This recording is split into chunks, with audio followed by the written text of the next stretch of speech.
أعوذ بالله من الشيطان الرجيم بسم الله الرحمن الرحيم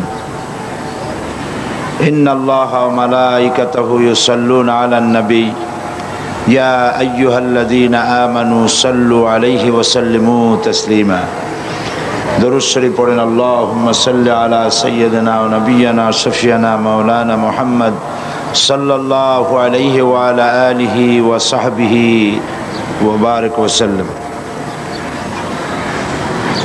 সম্মানিত সভাপতি,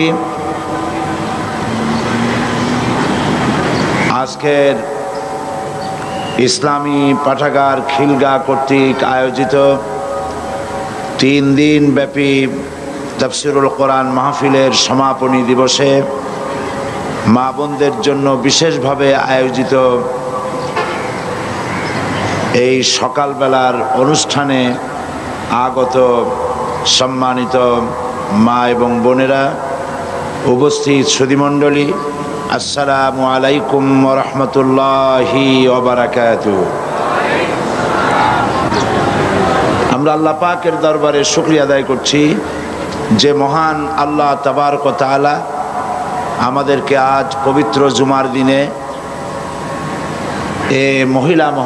মহিলা সমাবেশে তার দ্বীনের কথা, আল্লাহ পাকের দ্বীনের কথা, রাসূল করিম সাল্লাল্লাহু আলাইহি ওয়াসাল্লামের আদর্শের কথা জানার জন্যে আল্লাহ পাক যে আমাদেরকে এখানে উপস্থিত করলেন, এজন্য আমরা শুকরিয়া আদায় করছি। আমরা সকলে পড়ছি আলহামদুলিল্লাহ।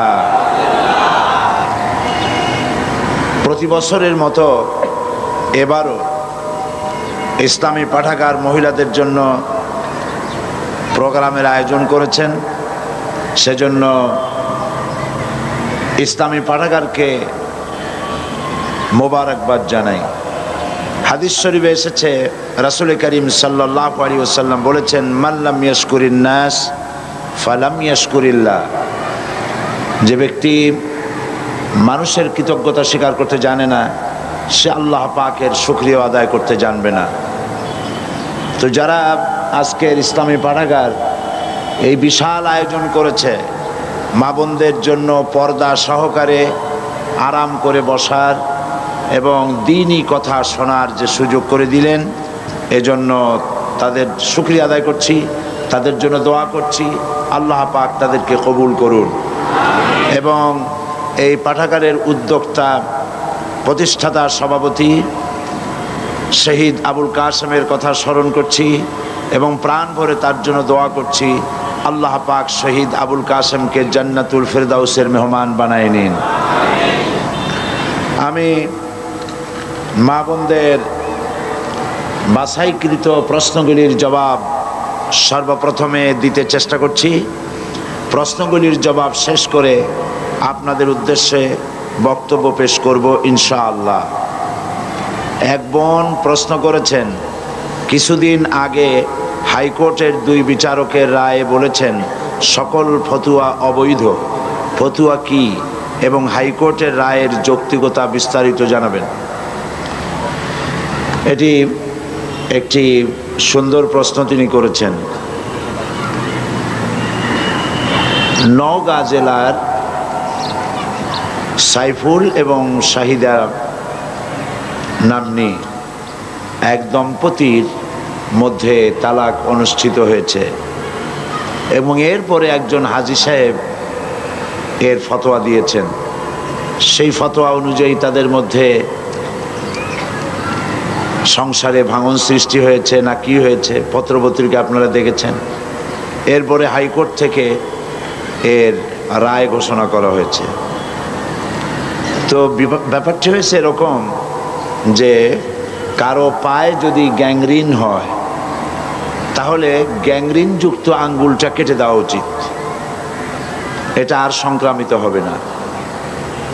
কিন্তু পায়ে গ্যাংরিন হয়েছে বলে কোনো ডাক্তার রুগীর গলায় কেটে দিয়ে রুগীর জীবনের মতো যন্ত্রণা মুক্ত করে দেবে রোগের, এরকম কোনো ডাক্তারে কাজ করে না।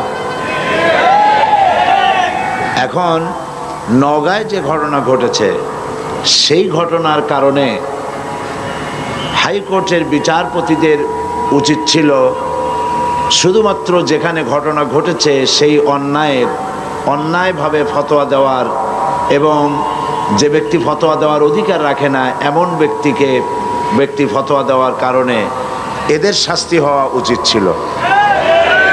তা না করে বিচারক দুইজন একেবারেই অ্যাজ এ হোল গোটা ফতোয়া সিস্টেমটা কি অবৈধ ঘোষণা এবং শাস্তিযোগ্য অপরাধ হিসাবে ঘোষণা করলেন।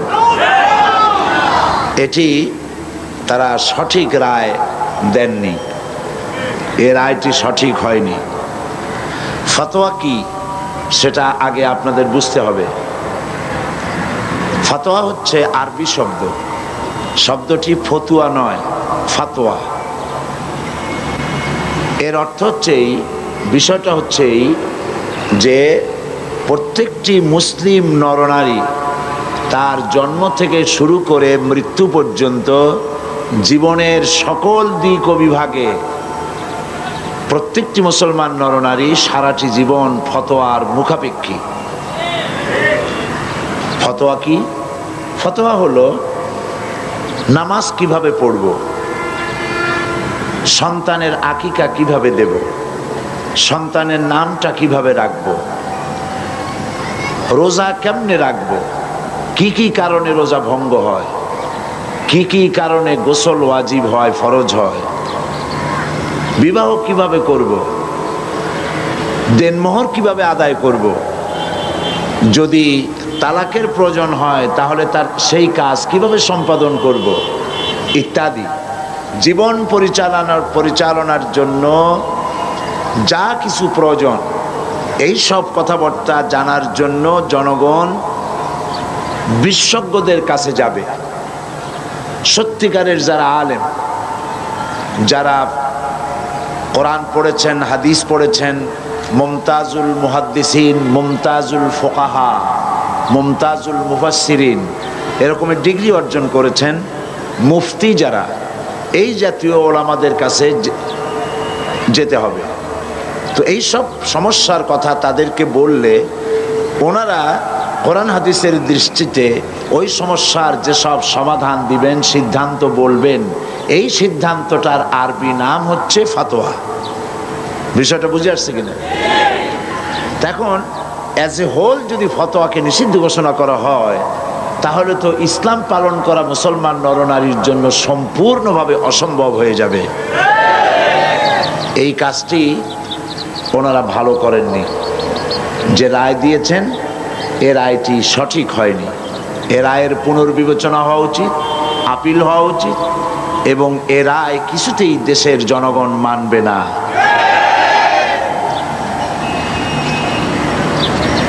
কোরআন শরীফে আল্লাহ পাক বলেছেন, ফাসআল আহলা যিকর ইন কুনতুম লা তা'লামুন।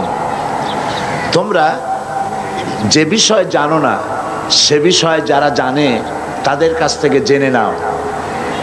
তো যারা বিবাহের দেনমোহর সম্পর্কে জানে না, তালাক সম্পর্কে জানে না, যাকাত সম্পর্কে জানে না, হজ এবং নামাজ সম্পর্কে জানে না, দ্বীনি বিভিন্ন বিষয় যারা জানে না, তো জানার জন্য তারা আলেমদের কাছে যেতে পারবে না। এটা কেমন রায়? আর আলেমরা এই তারা যা জানতে চায় সেই জানাটার ব্যাপারে মতামত প্রকাশ করতে পারবে না। এটা তো কোনো মুসলমানি আইন হতে পারে না, এটা কোনো মুসলমান দেশে এমন রায় হতেই পারে না। সুতরাং এই রায়টি একটি অন্যায় রায় হয়েছে, সঠিক হয়নি। আর এক বোন বলেছেন, প্রশ্ন করেছেন, হিল্লা বিবাহ কি? আমাদের দেশে হিল্লা বিবাহের প্রথা চালু আছে, তা কি ইসলাম সমর্থন করে? রাগের মাথায় 3 তালাক দিয়ে দিলে পুনরায় বিবাহ করা যাবে কিনা জানতে চাই। এটাও সুন্দর প্রশ্ন। হিল্লা বিবাহ এটি ইসলামের দৃষ্টিতে আদৌ জায়েজ নাই, একেবারেই হারাম, একেবারেই হারাম।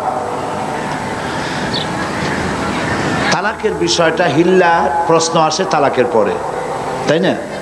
সেজন্য তালাকের কথাটা আগে বলে নেই। ইসলাম কিন্তু তালাক চায় না। আল্লাহর কাছে সমস্ত বৈধ জিনিসের মধ্যে 2টি বৈধ, অত্যন্ত জঘন্য নিকৃষ্ট। একটি হচ্ছে ভিক্ষাবৃত্তি, আরেকটি হচ্ছে তালাক। আল্লাহ পাক আদৌ পছন্দ করেন না।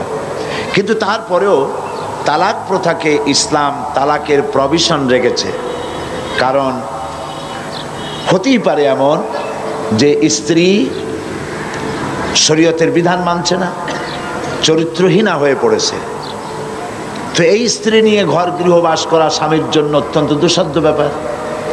আবার এমনও হতে পারে যে স্বামী নপুংসক হয়েছে, পাগল হয়ে গেছে, জালিম। এই স্বামীর ঘর করা স্ত্রীর জন্য মহা সমস্যা। তো ইসলাম তো সকল সমস্যার সমাধান দিতে এসেছে। সেই জন্য তালাকের একটা প্রভিশন রেখেছে, যাতে করে এই যন্ত্রণা কিয়ামত মৃত্যু পর্যন্ত স্বামী স্ত্রীর ভোগ করা না লাগে। কিন্তু এই তালাকটা কখনোই রাগের মাথায় পানে চুন কম হয়েছে কেন, বেগুন ভর্তায় লবণ বেশি হলো কেন, গোশতের মধ্যে তেল বেশি হলো কেন, ভাত এত নরম হয়েছে কেন, এই সব হাবিজাবি কথাবার্তা দিয়ে কথায় কথায় স্ত্রীকে তালাক দেওয়া যাবে না। তালাক হচ্ছে, দেখা গেল যে স্ত্রী দুশ্চরিত্রা, চরিত্রহীনা, অথবা শরীয়তের বিধান মানে না, তাকে চেষ্টা করা হবে, স্বামী স্ত্রীর মনোমালিন্য হয়েছে, চেষ্টা করা হবে মনোমালিন্যকে দূর করে স্বামী স্ত্রীর ভালো সম্পর্কে স্থাপনের জন্য চেষ্টা করা হবে। সেজন্য কোরআন শরীফ বলেছে যে এই চেষ্টার জন্য উভয় পক্ষের মুরব্বীদেরকে ডেকে সালিশ করো। সালিশে যদি না হলো তাহলে প্রথমত চেষ্টা করো স্বামী স্ত্রী নিজেরা দুইজনে, তাতে যদি না হয় তাহলে সালিশ ডাকো। সালিশে তো যদি না হয় তাহলে এক তালাক দাও, একসঙ্গে তিন তালাক দিও না, এক তালাক দাও। এক তালাক দিয়ে সময় দাও, বিছানাটা আলাদা করে দাও, একসাথে এক বিছানায় থেকো না।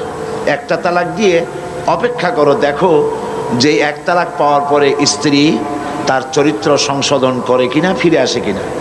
যদি ফিরে আসে তাহলে দ্বিতীয় মাসে তাকে তুমি তোমার কাছে ফিরিয়ে নিতে পারো। এ হলো আল্লাহর বিধান। এ বিধান কার? আল্লাহর বিধান। কোরআন শরীফে আল্লাহ পরিষ্কার বলেছেন দ্বিতীয় মাসে তারে ফিরায় নাও।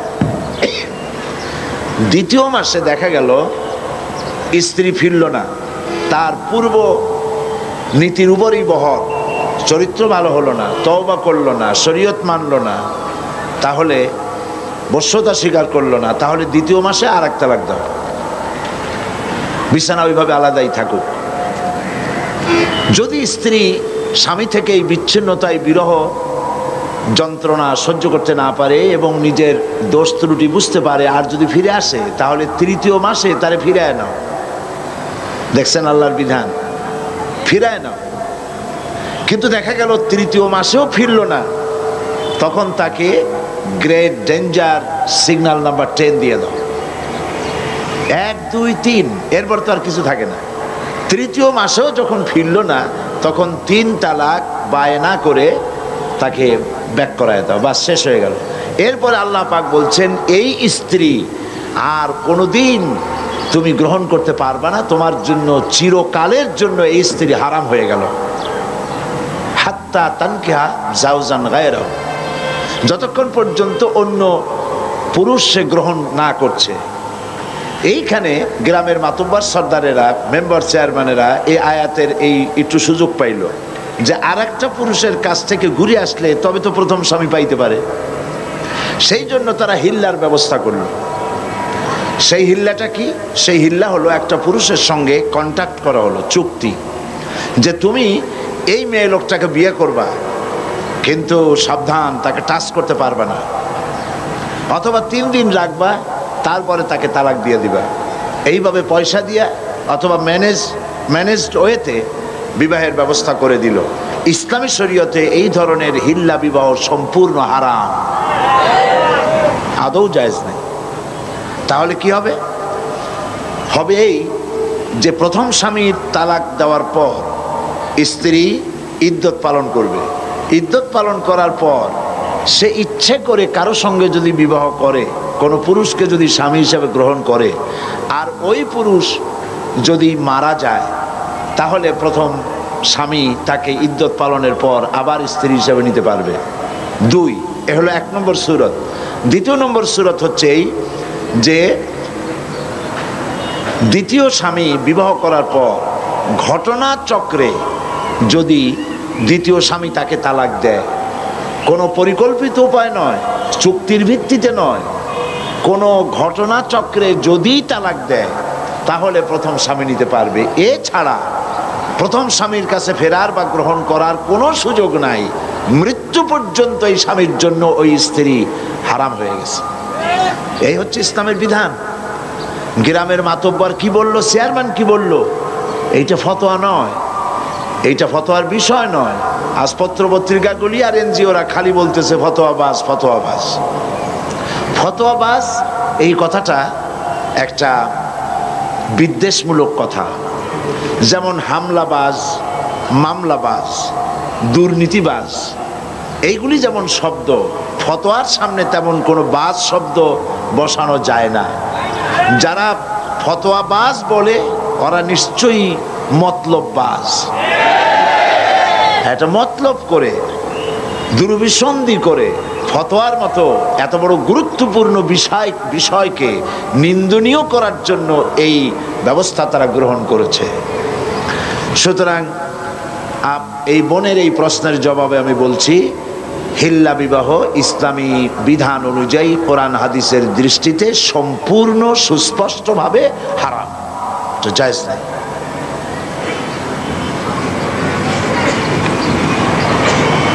আরেকজন প্রশ্ন করেছেন, মহিলারা কি তাদের স্বামীদেরকে তালাক দিতে পারে? হ্যাঁ পারে, সমান অধিকার, তো সমান অধিকার। তবে তালাক কিন্তু কথায় কথায় ইচ্ছে মাফিক দেওয়া যাবে না। স্ত্রী তার স্বামীকে তালাক দিতে পারবে কয়েকটি ক্ষেত্রে। 1, যদি প্রমাণিত হয় যে তার স্বামী নপুংসক, এটা অভিযোগ করলে হবে না, এটা ডাক্তার কর্তৃক প্রমাণিত হতে হবে যে স্বামী নপুংসক, তাহলে এই স্বামীকে বাদ দিয়ে স্ত্রী ইচ্ছে মতো কোনো পুরুষকে গ্রহণ করতে পারে। 2, যদি স্বামী পাগল হয়ে যায়, উন্মাদ হয়ে যায়, তার সারার আর কোনো লক্ষণ নাই, তাহলে এই স্বামী পরিত্যাগ করে স্ত্রী স্বামীকে তালাক দিয়ে নতুন কোনো পুরুষকে স্বামী হিসেবে গ্রহণ করতে পারে। 3, স্বামী যদি জালিম হয়, তার জুলমে, তার অত্যাচারে স্ত্রী অতিষ্ঠ, তার প্রাণ রক্ষা করা মুসিবত, মুশকিল, এসব কথাগুলি কোর্ট কর্তৃক প্রমাণিত করে স্ত্রী তার স্বামীকে পরিত্যাগ করতে পারে। সুতরাং স্ত্রীকে তালাক দেওয়া স্বামীর একতরফা অধিকার নয়, স্ত্রীকেও অধিকার দেওয়া হয়েছে, স্বামীকে ক্ষেত্র বিশেষে তালাক দেওয়ার অধিকার সেও রাখে। এই বোন আরো একটি প্রশ্ন করেছেন, কিভাবে কি কথায় রাগের অবস্থায় যদি তালাক দেওয়া হয় তা কার্যকর হবে কিনা? হ্যাঁ, তালাকটা আইয়ুব খানের পারিবারিক ল যেটা করেছেন, কি জানি নাম ওইটার, মুসলিম পারিবারিক আইন। মুসলিম পারিবারিক আইনকে এই যে ইদানিং 2 জন বিচারপতি কোর্টে যে রায় দিয়েছেন, তার মধ্যে ওনারা এই কথাও বলেছেন যে মুসলিম পারিবারিক আইন, এই আইনটাকে মসজিদের খতিবরা, মাদ্রাসার শিক্ষকরা তারা মুসল্লিদেরকে এবং ছাত্রদেরকে বুঝিয়ে দিবেন। মসজিদের খতিব, মাদ্রাসার শিক্ষক, হাইকোর্টের এই 2 জন বিচারপতির এই হুকুম মানতে বাধ্য নয়। কারণ পাকিস্তানের সব খারাপ, ঠিক কিনা? পাকিস্তানের সবই তো খারাপ, তাহলে আইয়ুব খানের তৈরি করা মুসলিম পারিবারিক আইন এত ভালো লাগলো কেন? এইটা ভালো লাগার কারণ হচ্ছে যেহেতু মুসলিম পারিবারিক আইন আইয়ুব খান যেটা তৈরি করেছিলেন সেটা ইসলাম বিরোধী, সেই জন্য ভালো লাগছে। এবং এইটার বিরোধিতা করেছিল তৎকালীন সমস্ত আলেম ওলামা, পীর বুজুর্গ এক হয়ে এটার বিরোধিতা করেছেন। এবং আইয়ুব খানের পতনের যত কারণ ছিল তার মধ্যে এটাই ছিল একটা অন্যতম বড় কারণ, মুসলিম পারিবারিক আইন। এই আইনের মধ্যে বলা হয়েছে একসঙ্গে 3 তালাক দিলে 1 তালাক হবে, বলা হয়েছে। এটা সম্পূর্ণ অন্যায়, অবৈধ। দুনিয়ার কোনো আলেমে কথা বলবে না। যারা সত্যিকারে আলেম, সরকারের পা চাটা গোলাম বা দালাল নয়, সে ধরনের সমস্ত আলেম ওলামা, মুফতি সকলে একথা বলবেন, একসঙ্গে 3 তালাক দিলে 3 তালাক হয়েই যাবে, তবে তালাকটা হবে তার জন্য কবিরা গুনাহ, যে তালাক দিল তার জন্য কবিরা গুনাহ হবে, মাকরুহ তাহরিমি হবে। এইভাবে 3 তালাক একসঙ্গে দেওয়া জায়েজ নাই, কিন্তু তালাক দিলে পরে তালাক হয়ে যাবে। 3 তালাক দিলে 3 তালাকই হয়ে যাবে। তার রাগ বশতই দিক আর হাসি খুশিতে দিক, যে কোনো অবস্থায় দিক, যদি সে পাগল না হয়, উন্মাদ না হয়, তাহলে একসঙ্গে 3 তালাক দিলে 3 তালাক হয়েই যাবে।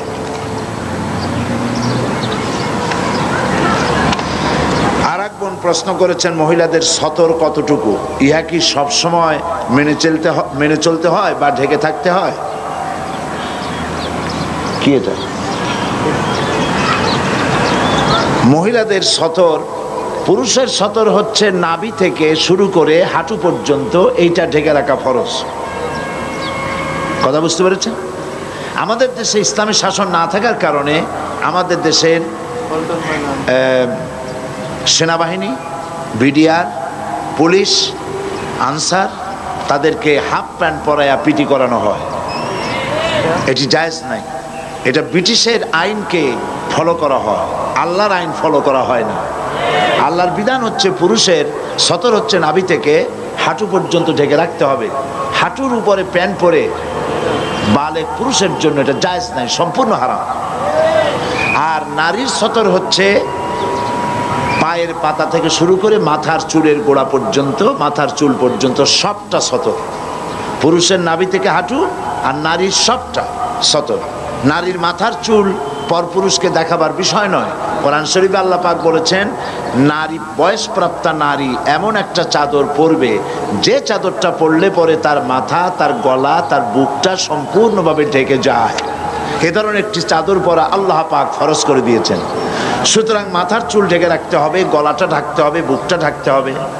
শুধুমাত্র খোলা থাকবে তার হাতের কবজি পর্যন্ত, আঙ্গুলের মাথা থেকে শুরু করে কবজি পর্যন্ত, কবজি থেকে নিয়ে আঙ্গুলের মাথা পর্যন্ত 2 হাতে। আর পায়ের গিরা থেকে নিয়ে পায়ের পাতা এটুকুন খোলা থাকতে পারে, বাকি সবটাই হচ্ছে পরপুরুষের কাছে প্রদর্শন করা সম্পূর্ণ নাজায়েজ, এগুলি প্রকাশ করা যাবে না। দ্বিতীয় প্রশ্ন করেছেন তিনি, মুখমণ্ডল ঢাকা কি পর্দার অন্তর্ভুক্ত? দেবর, ভাসুর এবং চাচাতো, মামাতো, খালাতো ভাইদের সাথে পর্দা করার ধরন কিরূপ হবে, দয়া করে বলুন। মুখমণ্ডল ঢাকার ব্যাপারে আপনাদের সকলের জানা দরকার। মুখমণ্ডল অনেকে ঢাকেন না পরপুরুষের সামনে, আমি এর যুক্তি খুঁজে পাই না। যারা যে সমস্ত মহিলারা মুখ ঢাকতে চান না বা মুখমণ্ডল ঢাকেন না, তাদের দলিল কি? কোরআন শরীফে, হাদিস শরীফের, কোরআনের একটি আয়াত বা একটি শব্দ, হাদিসের একটি বাক্য এমন কি পাওয়া যাবে যার দ্বারা প্রমাণিত হয় যে মেয়ে লোকরা তারা তাদের মুখ খোলা রাখতে পারবে পরপুরুষের সামনে? আমি তো পাইনি। আমি যদ্দূর পড়াশোনা করেছি, আমি একজন ছোট মানুষ, ছোট ব্যক্তি, আমার পক্ষে যদ্দূর সম্ভব লেখাপড়া করা, আমার কাছে যথেষ্ট কিতাবপত্র কালেকশন আছে আলহামদুলিল্লাহ।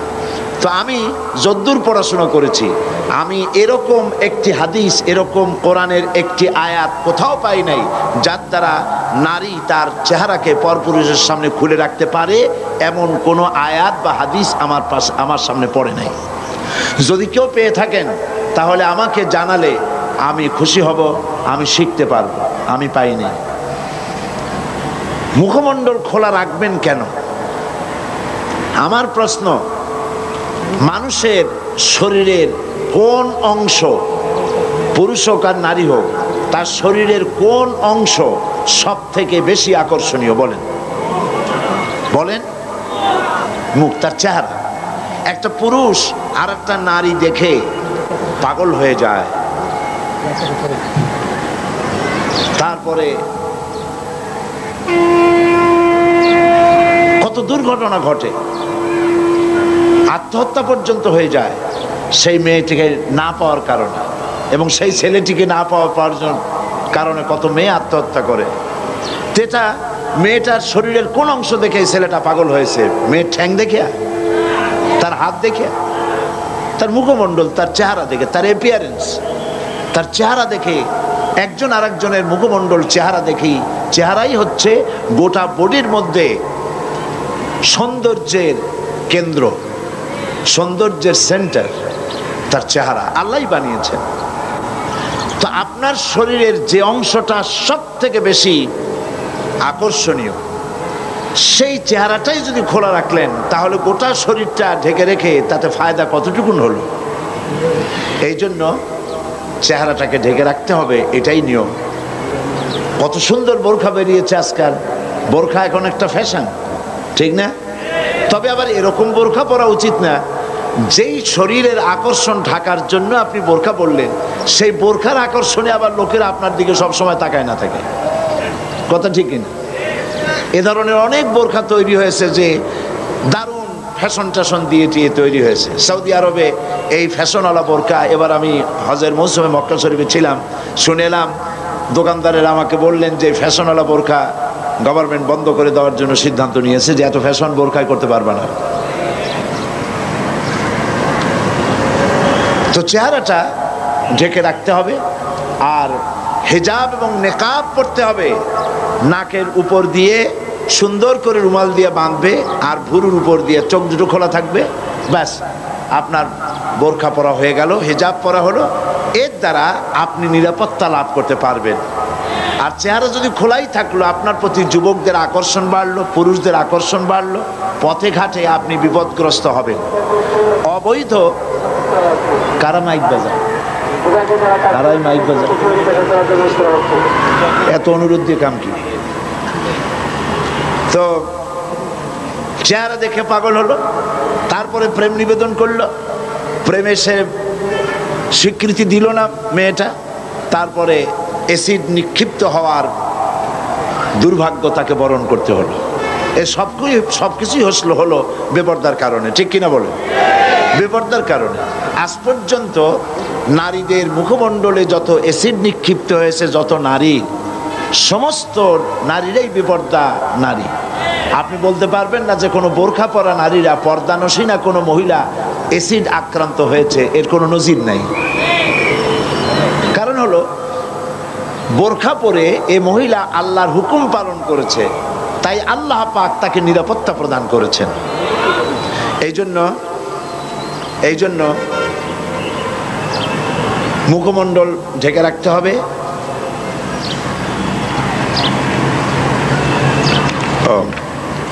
মা বোনদের মধ্য থেকে একটা স্লিপ এসেছে আমার কাছে, সেখানে লেখা হয়েছে যে কেউ কোনো মা বোন পরস্পরে সাইড টক করতেছেন, কথাবার্তা বলতেছেন।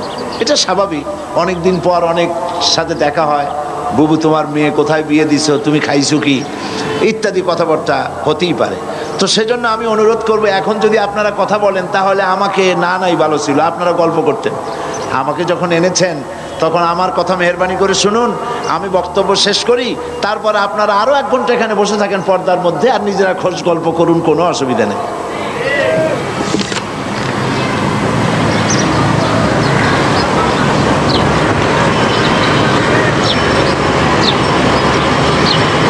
আরেকটি প্রশ্ন করেছেন তিনি, আমার শ্বশুরবাড়ির লোকজনের ইসলামী পর্দা প্রথা সম্পর্কে ধারণা না থাকায় আধুনিক জাহিলি চালচলনে অভ্যস্ত। এমত অবস্থায় আমিও সেখানে ঠিকমতো পর্দা করতে পারি না, আমার কি করা উচিত? আপনি আপনার শ্বশুরবাড়ির লোকজনদেরকে পর্দা সম্পর্কে তাদেরকে বুঝান, কোরআন হাদিস দিয়ে বুঝান,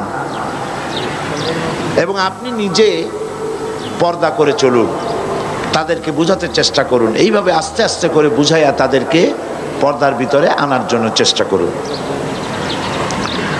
আরেকজন প্রশ্ন করেছেন, আপনি একজন আলেম, আপনি কেন ওয়াজ মাহফিলে ওয়াজ নসিহতের ভেতরে রাজনীতির কথা বলেন? ভালো কথাই বলছেন। তো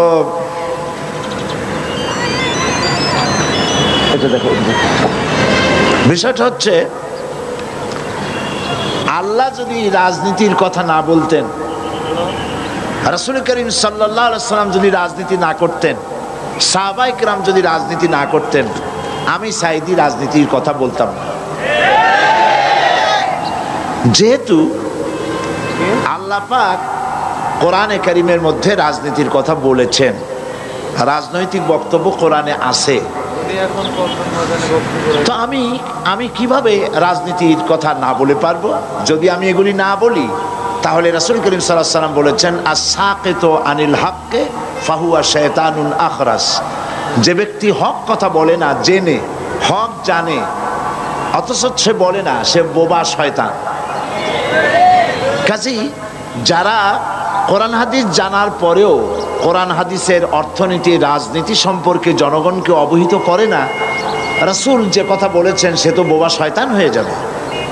তো আল্লাহ পাকের রাসূল রাজনীতি করেছেন, রাষ্ট্রপ্রধান ছিলেন। গতকাল এই বোন যদি মাহফিলে থাকতেন তো আজকের এই প্রশ্ন করতেন না বলি আমি মনে করি। কালকের রাজনীতির কথা যথেষ্ট আমি বলেছি, কোরআনে কারিমে কি আছে, রাসূল কি করেছেন বলি নাই। সুতরাং আমার বোনকে আমি অনুরোধ করব, মেহেরবানি করে আপনি কোরআন হাদিস ভালো করে পড়ুন, তাহলে বুঝতে পারবেন রাজনীতি করা মুসলমানদের জন্য নফল নয়, সুন্নত নয়, ফরজ। মুসলমানেরা ইসলামী রাজনীতি করবে। কি রাজনীতি করবে? ইসলামী রাজনীতি করবে। কেন? আমি যদি রাজনীতি না করি তাহলে সুদ বন্ধ করব কি করে? সুদ কি হালাল না হারাম? বলেন, হালাল না হারাম? তা আমি কি খতমে খাজেগান পড়ে, বুখারী শরীফ খতম করে, কোরআন শরীফ খতম করে ফু দিয়া সুদযুক্ত সুদওয়ালা ব্যাংকগুলিকে আমি কি সুদ বন্ধ করতে পারবো? বাংলাদেশের সমস্ত আলেমরা যদি পানি পড়িয়া সেই পানি সুদের ব্যাংকে ঢালে দেয় তাতে কি সুদ বন্ধ হবে? তাবলিগি জামাতের লোকেরা টঙ্গি বসে লক্ষ লক্ষ মানুষ সুদের বিরুদ্ধে কাঁদতে কাঁদতে সব যদি বেহুশ হয়ে যায় তাতে কি সুদ বন্ধ হবে? সুদ বন্ধ হবে কিসে? পার্লামেন্টে আইন পাস করতে হবে। পার্লামেন্টে কি করতে হবে? সুদ বিরোধী আইন পাস করতে হবে সুদ বন্ধ করার জন্য।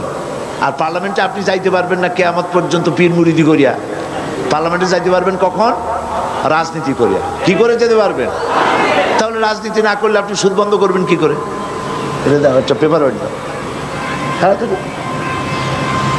এরপরে দেশে বেশ্যাবৃত্তি চলতেছে, ঘুষ চলতেছে, সুদ চলতেছে, জুয়া চলতেছে, জেনা ব্যভিচার চলতেছে, ঠিক কিনা বলেন?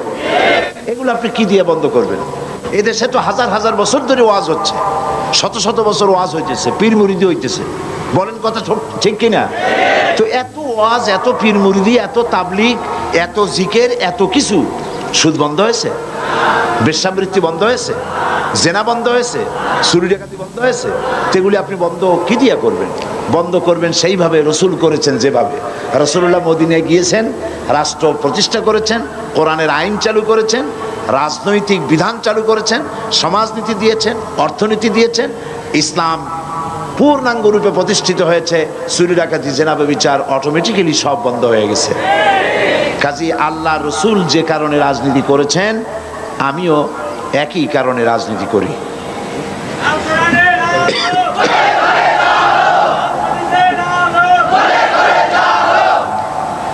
আর এক বোন প্রশ্ন করেছেন পায়ে মেহেদি দেওয়া কি জায়েজ আছে?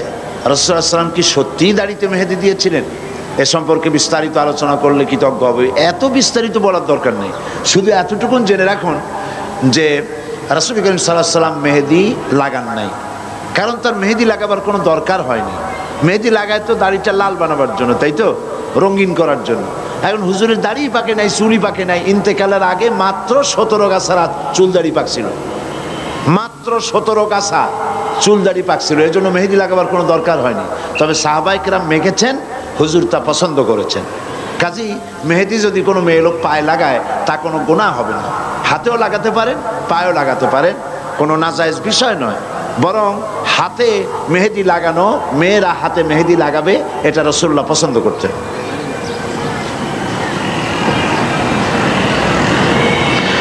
আর এক বোন বলেছেন আমি আমার স্বামীর সাথে না বুঝে খারাপ ব্যবহার করেছি, এর কি সমাধান হতে পারে? খারাপ ব্যবহার যদি আপনি করেছেন, এখন যখন বুঝছেন তো স্বামী তো দূরের কোনো বিষয় নয়, আপনার একেবারে হাতের মুঠোয়, আপনি তার কাছ থেকে ক্ষমা চেয়ে নিন, ব্যাস ঝামেলা চুকে যাবে। রমজান মাসে মহিলাদের যে রোজা ভাঙা লাগে, সেই রোজা ভেঙে ভেঙে থাকলে কি হবে? হ্যাঁ হবে। আপনি এক সময়ও রাখতে পারেন, আবার ভেঙে ভেঙেও রাখতে পারেন, অসুবিধা নেই। তবে এক সময় রাখাই ভালো, এক সময় চলে গেল, তা না হলে পরে ভেঙে ভেঙে রাখতে গেলে আবার আপনারই অসুবিধা হবে, অসুবিধা নানান রকম হয়ে যায়, শয়তানের ওয়াসওয়াসা হয়, আগামী মাসে রাখো, পরের মাসে রাখো, এইসব ঝামেলা হয়। একসাথে রাখলেই বরং ভালো।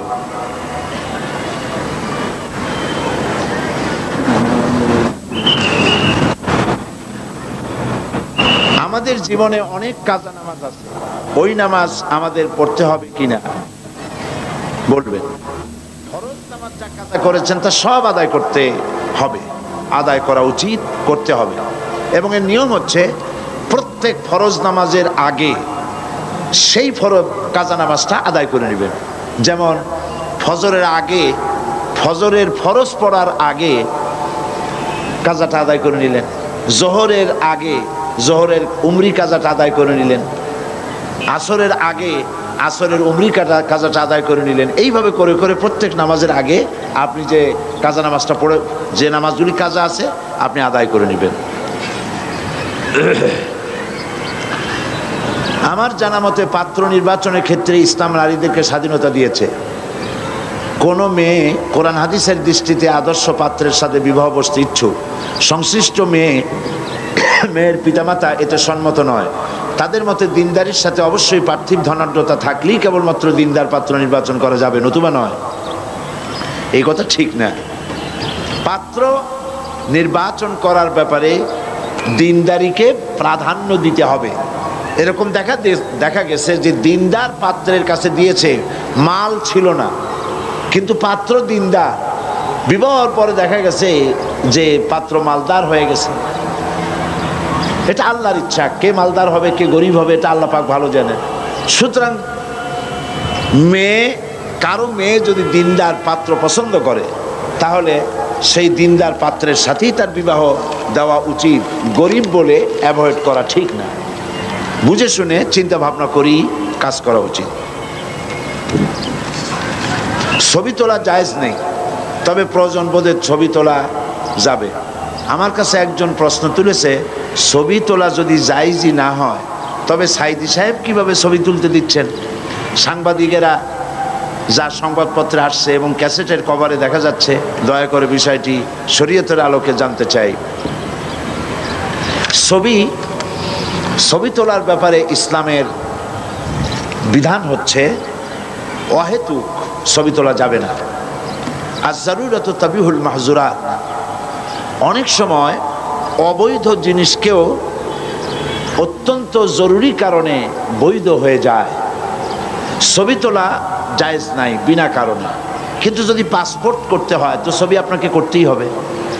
আপনি কলেজে ভর্তি হবেন, ব্যাংকে টাকা রাখবেন, ছবি আপনাকে করতে হয়। হজে যাবেন, সেজন্য আপনাকে ছবি করতে হয়।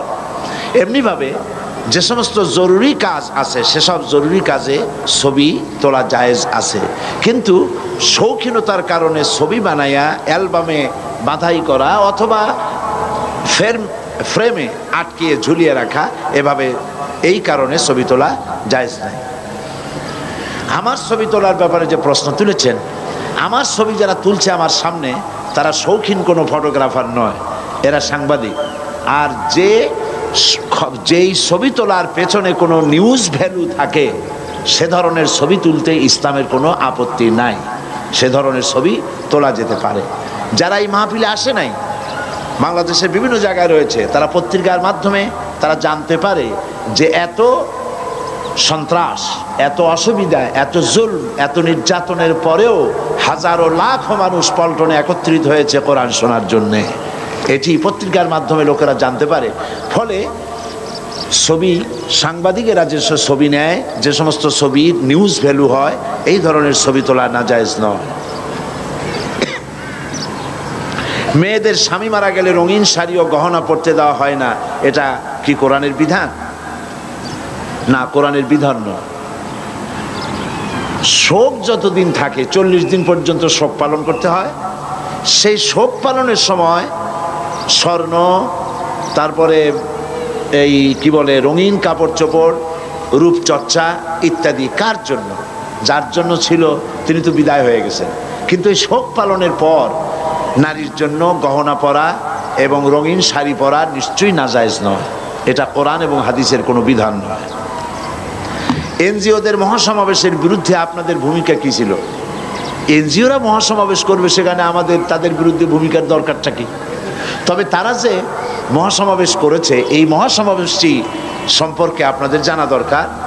এটি সরকার, আমাদের কাছে খবর এসেছে, পত্রপত্রিকার মাধ্যমে আমরা জানতে পেরেছি যে সরকার নিজেদেরকে, নিজের ক্ষমতাকে টিকে রাখার জন্য এনজিওদেরকে ব্যবহার করছে। আর এনজিওরা সরকারকে টিকায় রাখার জন্য মদত যোগাচ্ছে। তারা মানুষকে সারা দেশ থেকে এনেছে। পত্রিকায় দেখেছি 10 কোটি টাকা নাকি বরাদ্দ ছিল এই আয়োজনের জন্য। আমি জানি না কত কোটি টাকা ছিল। এই যে প্যারেড গ্রাউন্ডে যেটা হলো, এই যে লোকগুলি আনা হলো, এই লোকগুলি ইচ্ছায় স্বেচ্ছায় কেউ আসে নাই। তাদেরকে বাস ভাড়া দিয়া, পয়সা দিয়া, খাওয়ার দিয়া আনা হয়েছে এবং তারা আসতে বাধ্য হয়েছে, কারণ তারা এনজিওদের কাছে ঋণী। এনজিওরা ওদেরকে টাকা দিয়েছে, মানি ইনভেস্ট করেছে। এখন টাকা দিয়েছি, যদি না যাও তাহলে এই টাকাগুলি পাইবে না, পরবর্তী সময় আর তোমাদেরকে কিস্তি দেওয়া হবে না, এরকমের ভয় দেখিয়ে, ভীতি দেখিয়ে লোকদের আনা হয়েছে। পত্রিকায় দেখেছি এমন অনেক মেয়ে লোক, পুরুষ লোক আসছে যারা জানি না কি কারণে তাদেরকে এখানে আনা হয়েছে। তাদের কাছে ফেস্টুন দেওয়া হয়েছে, ব্যানার দেওয়া হয়েছে, যাতে লেখা আছে ফতোয়াবাজি নিপাত যাক। কোনো সাংবাদিক তাদেরকে জিজ্ঞেস করেছে, আচ্ছা ফতোয়াবাজি নিপাত যাক এর অর্থ কি? কয় যে আমরা এর অর্থ জানি না, ধরাই দিছে তাই ধরে আছে। এই হচ্ছে অবস্থা। তো তারা বাইরের থেকে লোকদেরকে আমদানি করে এখানে এনে এনজিওরা এই কাজগুলি করেছে। এনজিওদের কাজ, গতকাল আমি বলেছি, এনজিওদের কাজ সেবা করা, রাজনীতি করা নয়, ব্যবসা করা নয়। কিন্তু তারা সংবিধান বহির্ভূতভাবে তারা এখন ব্যবসা করতেছে, তারা এখন রাজনীতি করতেছে, রাজনীতি কন্ট্রোল করতেছে পর্যন্ত এদূর তারা এগিয়ে গেছে। এবং এনজিওরা হচ্ছে এদেশে অধিকাংশ এনজিও ইসলাম বিরোধী, আলেম বিরোধী, পীর বিরোধী, মুসলমান বিরোধী, সম্পূর্ণরূপে ইসলামের সাথে তারা দুশ্মনী করে যাচ্ছে। তাদের এভাবে কোনো সমাবেশ করা তাদের জন্য বৈধ নয়, অবৈধভাবে তারা সমাবেশ করেছে। তাদের কাজটাই হলো সেবার কাজ করা। সমাবেশের কি প্রয়োজন তাদের? এই সমাবেশ করে লোকজনদেরকে মোটিভেটেড করতেছে তারা ইসলামের বিরুদ্ধে। বর্তমান সরকারের আগামী নির্বাচনে তারা ক্যানভাসারের ভূমিকা পালন করছে। বিয়ের কনেকে পার্লার থেকে সাজানো জায়েজ কি? এখন বাড়িতে যদি কেউ সাজাইতে না পারে, বিবাহের জন্য মেয়ে তো সাজাইতেই হবে। বিবাহ তো কোনো শোক দিবস নয় যে কালো একটা শাড়ি পরে মুখ বুজে বসে থাকবে, তো সাজানো লাগবেই। এখন সুন্দর করে সাজাবার লোক যদি বাড়িতে না থাকে, তাহলে বিউটি পার্লারে যেতেই পারে। তবে বিউটিশিয়ান কোনো পুরুষের কাছে যাওয়া যাবে না। বিউটিশিয়ান মহিলা বিউটিশিয়ানদের কাছ থেকে কনেকে সাজায় আনা ইসলাম কোনো বাধা দেয় না। মিলাদ কি? অনেকের মতে পড়া যায়, আবার অনেকের মতে মিলাদ পড়া যায় না। অনুগ্রহ করে সঠিক ব্যাখ্যা জানাবেন। মিলাদটা রাসূলের যুগে ছিল না। মিলাদ মানে জন্ম, মৌলুদ থেকে মিলাদ। তখন এই মিলাদটা রাসূল করিম সাল্লাল্লাহু আলাইহি ওয়াসাল্লামের জন্ম বৃত্তান্ত। এই জন্ম বৃত্তান্তের যে সিস্টেম আমাদের দেশে, উপমহাদেশে চালু হয়েছে, কতগুলো লোক এক জায়গায় বসে, তারপরে সব দাঁড়াইয়া এনাবি সালাম আলাইকা কোরআন সুরে সমস্বরে একযোগে পড়ল। এইটা রাসূলের যুগে ছিল না, এটা সাহাবায়ে কেরামের যুগে ছিল না, এটা তাবিঈনদের যুগে ছিল না, এটা তাবিঈনদের যুগে ছিল না। এখন আপনারা মনে করেন যে কোনো জিনিসে খুব সওয়াব আছে এমন কোন জিনিসকে রাসূলুল্লাহ আমাদেরকে জানান নাই, সাহাবায়ে কেরাম আমাদের জানান নাই। আপনারা কি এই ধরনের বিশ্বাস করবেন? এরকম বিশ্বাস করবেন? যাতে সওয়াব আছে রাসূলুল্লাহ সব আমাদের জানাইছেন, সাহাবায়ে কেরাম আমাদের সব জানাইছেন। তো মিলাদে যদি সওয়াব থাকবে তো রাসূলুল্লাহ বললেন না কেন? সাহাবীদের চাইতে আমরা কি বেশি রাসূলুল্লাহকে ভালোবাসতে পারবো? জবাব দেন, পারবো? তো যদি এইটা রাসূলুল্লাহর ভালোবাসার কারণে হয়, তাহলে সাহাবীরা কেন মিলাদ পড়েন নাই? তারা কেন ইয়া নবী সালাম আলাইকা, ইয়া রাসূল সালাম আলাইকা একযোগে দাঁড়ায় পড়ে নাই? এই কথাগুলি বোঝেন আপনারা? রাসূলের যুগে নাই, সাহাবীদের যুগে নাই, তাবিঈনদের যুগে নাই, তাবিঈনদের যুগে নাই। রাসূলুল্লাহর ইন্তেকালের 600 বছর পর মিলাদ আবিষ্কার হয়েছে। এইরকম একটা সুস্পষ্ট বিদআত মুসলমানদের পালন করা উচিত নয়। মহিলাদের সালোয়ার কামিজ ছাড়া কাপড় পরে নামাজ হয় কিনা বুঝিয়ে বলবেন। হবে না কেন? শাড়ি পরে পড়বেন, হবে। সালোয়ার কামিজ, শাড়ি যেটাই পরবেন, আপনার সতরটা পুরাপুরি ঢাকলেই হলো, নামাজ হয়ে যাবে। বর্তমান প্রেক্ষাপটে গার্মেন্টসের মেয়েরা কিভাবে পর্দা করবে? গার্মেন্টসে তো মেয়েরাই বেশি, সেখানে আপনি পর্দা করার জন্য বাইরে যেভাবে চলেন ওইভাবে বোরখাটা পরে নেবেন, চোখ দুটো খোলা রাখবেন। পুরুষ না থাকলে মুখ খোলা রেখেও কাজ করতে পারবেন, পুরুষ এসে গেলে আবার নেকাবটা পরে নেবেন, এভাবেই কাজ করবেন। মহিলাদের হাত পা মুখমণ্ডল কি 17 অন্তর্ভুক্ত না? এটার মস্ত এর জবাব তো দিয়েছি।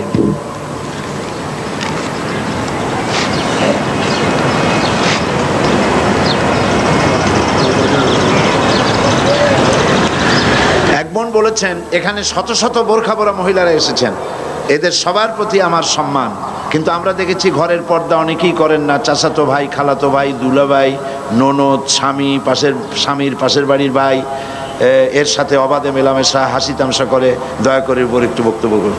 তো এটা তো আসলেই খুব দুঃখজনক। বাইরে এসে বোরখা পড়লেন আর ভিতরে খালাতো ভাই, মামাতো ভাই, দুলাভাই, ননদ, আরও জনে কি আছে, এদের সঙ্গে এই হাসি তামাশা খোলাভাবে চলাফেরা করা, এই পর্দার কোনো মানে হবে না, এর মানে হবে না। পরপুরুষ থেকে আপনাকে আপনার স্বাতন্ত্র্য বজায় রাখতেই হবে। পরপুরুষ কারা? পরপুরুষ হচ্ছে স্বামীর মৃত্যুর পরে যে সমস্ত পুরুষের সাথে বিবাহ জায়েজ আছে, সব পরপুরুষ। এদের সঙ্গে আপনাকে শালীন এবং মার্জিতভাবে চলাফেরা করতে হবে। কাদিয়ানীদের ছেলে মেয়েদের কোরআন শিক্ষা দেওয়া ঠিক কিনা? আমাদেরকে যদি কোরআন শিক্ষা দিতে বলে তাহলে আমরা কি যাব তাদের বাসায়? কিছু খাওয়া ঠিক হবে কিনা? এখন কোরআন যদি কেউ শিখতে চায় তো শেখানো যাবে, নিঃসন্দেহে শেখানো যাবে। তবে কাদিয়ানীরা ইসলামের দৃষ্টিতে কাফের, নিঃসন্দেহে কাফের। তাদের তৈরি করা কোনো খাবার মুসলমানদের খাওয়া উচিত নয়।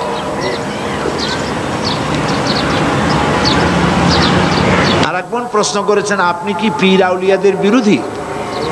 এই প্রশ্ন কেন করলেন? আমি কি পীর আউলিয়া বিরোধী কোনো মুভমেন্ট করেছি নাকি? পীর আউলিয়া বিরোধী আমি নই, বরং পীর আউলিয়াদের খেদমত আমি স্বীকৃতি দেই। তবে হ্যাঁ, আমি এক শ্রেণীর পীর বিরোধী। তারা কারা? তারা হচ্ছে যারা বেদাত এবং শিরকের মধ্যে লিপ্ত, যারা মানুষের ধর্মীয় অনুভূতিকে কাজে লাগায়া পয়সা উপার্জন করে, যারা হক কথা বলতে ভয় পায়, হক কথা বলে না, আমি তাদের বিরোধিতা করি। যারা বেদাত এবং শিরকের ছড়াছড়ি করে, ওরস, মহাপবিত্র ওরস শরীফ ইত্যাদি হাবিজাবি করে মানুষের পয়সা লোটে, আমি তাদের বিরোধিতা করি। কোন হক্কানি পীর, প্রতিষ্ঠিত আলেমে দ্বীন, যারা সত্যিকারের দ্বীনের খেদমত করেন, জীবনের ঝুঁকি নিয়ে কথা বলেন, পয়সা উপার্জনই পীর মুরিদির লক্ষ্য নয়, আমি সেসব পীরদেরকে শ্রদ্ধা করি, মহব্বত করি। ইসলামী আন্দোলন নারীদের জন্য কতটুকু প্রযোজ্য এবং তা কিভাবে করা যাবে, কথা আমি আমার আলোচনার মধ্যে বলবো ইনশাআল্লাহ। প্রত্যেকটি মানুষের তো হিসাব নেওয়া হবে, কিন্তু যাদের জ্ঞান হবার আগেই মারা যাবে তাদের কি হবে? এ তো বোঝা খুবই সহজ ব্যাপার। যার জ্ঞানই হয়নি, সত্য অবস্থা মারা গেছে, তার আবার বিচার কি? ও তো বিনা বিচারে আল্লাহ তার ব্যাপারে ফয়সালা গ্রহণ করবেন।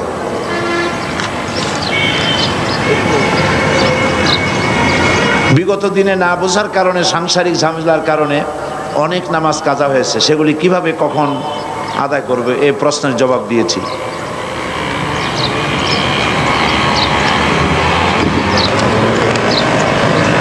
দেশ পরিচালনা করতে যায়, এটা একটা সুন্দর প্রশ্ন। এক বোন বলেছেন, অনেকে বলে ইসলামপন্থীরা যদি দেশ পরিচালনা করতে যায় তাহলে হিন্দু, মুসলমান, বৌদ্ধ, খ্রিস্টান নির্বিশেষে সকল নারীকেই বোরকা পরতে বাধ্য করবে। এ কথা কি সত্যি? বিভিন্ন মুসলিম দেশে কি অন্য ধর্মাবলম্বীদের মেয়েদেরকেও পর্দা করতে হয়? ইসলামী শাসন যদি দেশে প্রতিষ্ঠিত হয়, মুসলিম মহিলারা পর্দা তো করবেই। অমুসলিম মহিলাদের বোরখা পরার প্রয়োজন হবে না, তবে শালীনভাবে চলতে হবে। শালীন এবং মার্জিতভাবে তাদেরকে চলার জন্য বলা হবে। কারণ যত দুর্ঘটনা ঘটে সবই এই যত নারী ঘটিত দুর্ঘটনা যা ঘটে সব কিছুই নারীর সৌন্দর্য প্রদর্শনী প্রবণতার কারণেই এই সমস্ত দুর্ঘটনাগুলি ঘটে থাকে। সুতরাং হিন্দু হোক, বৌদ্ধ হোক, খ্রিস্টান হোক, প্রত্যেক নারীর জন্যই তার নিজের হেফাজতের জন্যই শালীন এবং মার্জিতভাবে চলাফেরা করা জরুরি। তবে মুসলিম মহিলারা যেভাবে পর্দা করবে, হিজাব করবে, নিকাব করবে, ওইভাবে বিধর্মী মহিলাদেরকে বাধ্য করা হবে না। তাদেরকে বলা হবে তারা যেন শালীন এবং মার্জিতভাবে চলাফেরা করে। ব্যাস, প্রশ্নের জবাব। প্রশ্ন তো অনেক করেছেন, সব প্রশ্নের জবাব দেওয়া তো সম্ভব নয়, যেহেতু আজকে জুমার দিন। আমি সব প্রশ্নের জবাবের দিকে গেলাম না। এখন আমি আপনাদের উদ্দেশ্যে কিছু কথা বলতে চাই। আর প্রশ্ন যা আপনারা করেছেন, প্রতি বছর অনেক প্রশ্ন করা হয়, সেই সব প্রশ্ন আবার এক জায়গায় করে আমি যত জবাব দেই, সেই জবাবগুলি আবার বইয়ের আকারে প্রকাশ হয়। আপনারা যদি যাওয়ার সময়, মহিলাদের জন্য সমস্ত দোকানগুলি খোলা থাকবে, পুরুষেরা সেখানে কেউ যাবে না। আপনারা যাওয়ার সময় মহিলাদের সমাবেশে দেশে বিদেশে আমি যে সমস্ত প্রশ্নের জবাব দিয়েছি, ওগুলো বইয়ের আকারে পাওয়া যাবে। আপনারা সে বইগুলি নিয়ে গেলে আপনাদের কাঙ্ক্ষিত, বাঞ্ছিত, প্রত্যাশিত প্রশ্নগুলির জবাব পাবেন ইনশাআল্লাহ। এখন আমি আপনাদের সামনে কিছু আলোচনা পেশ করছি সকলের উদ্দেশ্যে। নাহমাদুহু ওয়া নাস্তাঈনুহু ওয়া নাস্তাগফিরুহু ওয়া নাউযু বিল্লাহি মিন শুরুরি আনফুসিনা ওয়া মিন সাইয়্যাতি আমালিনা।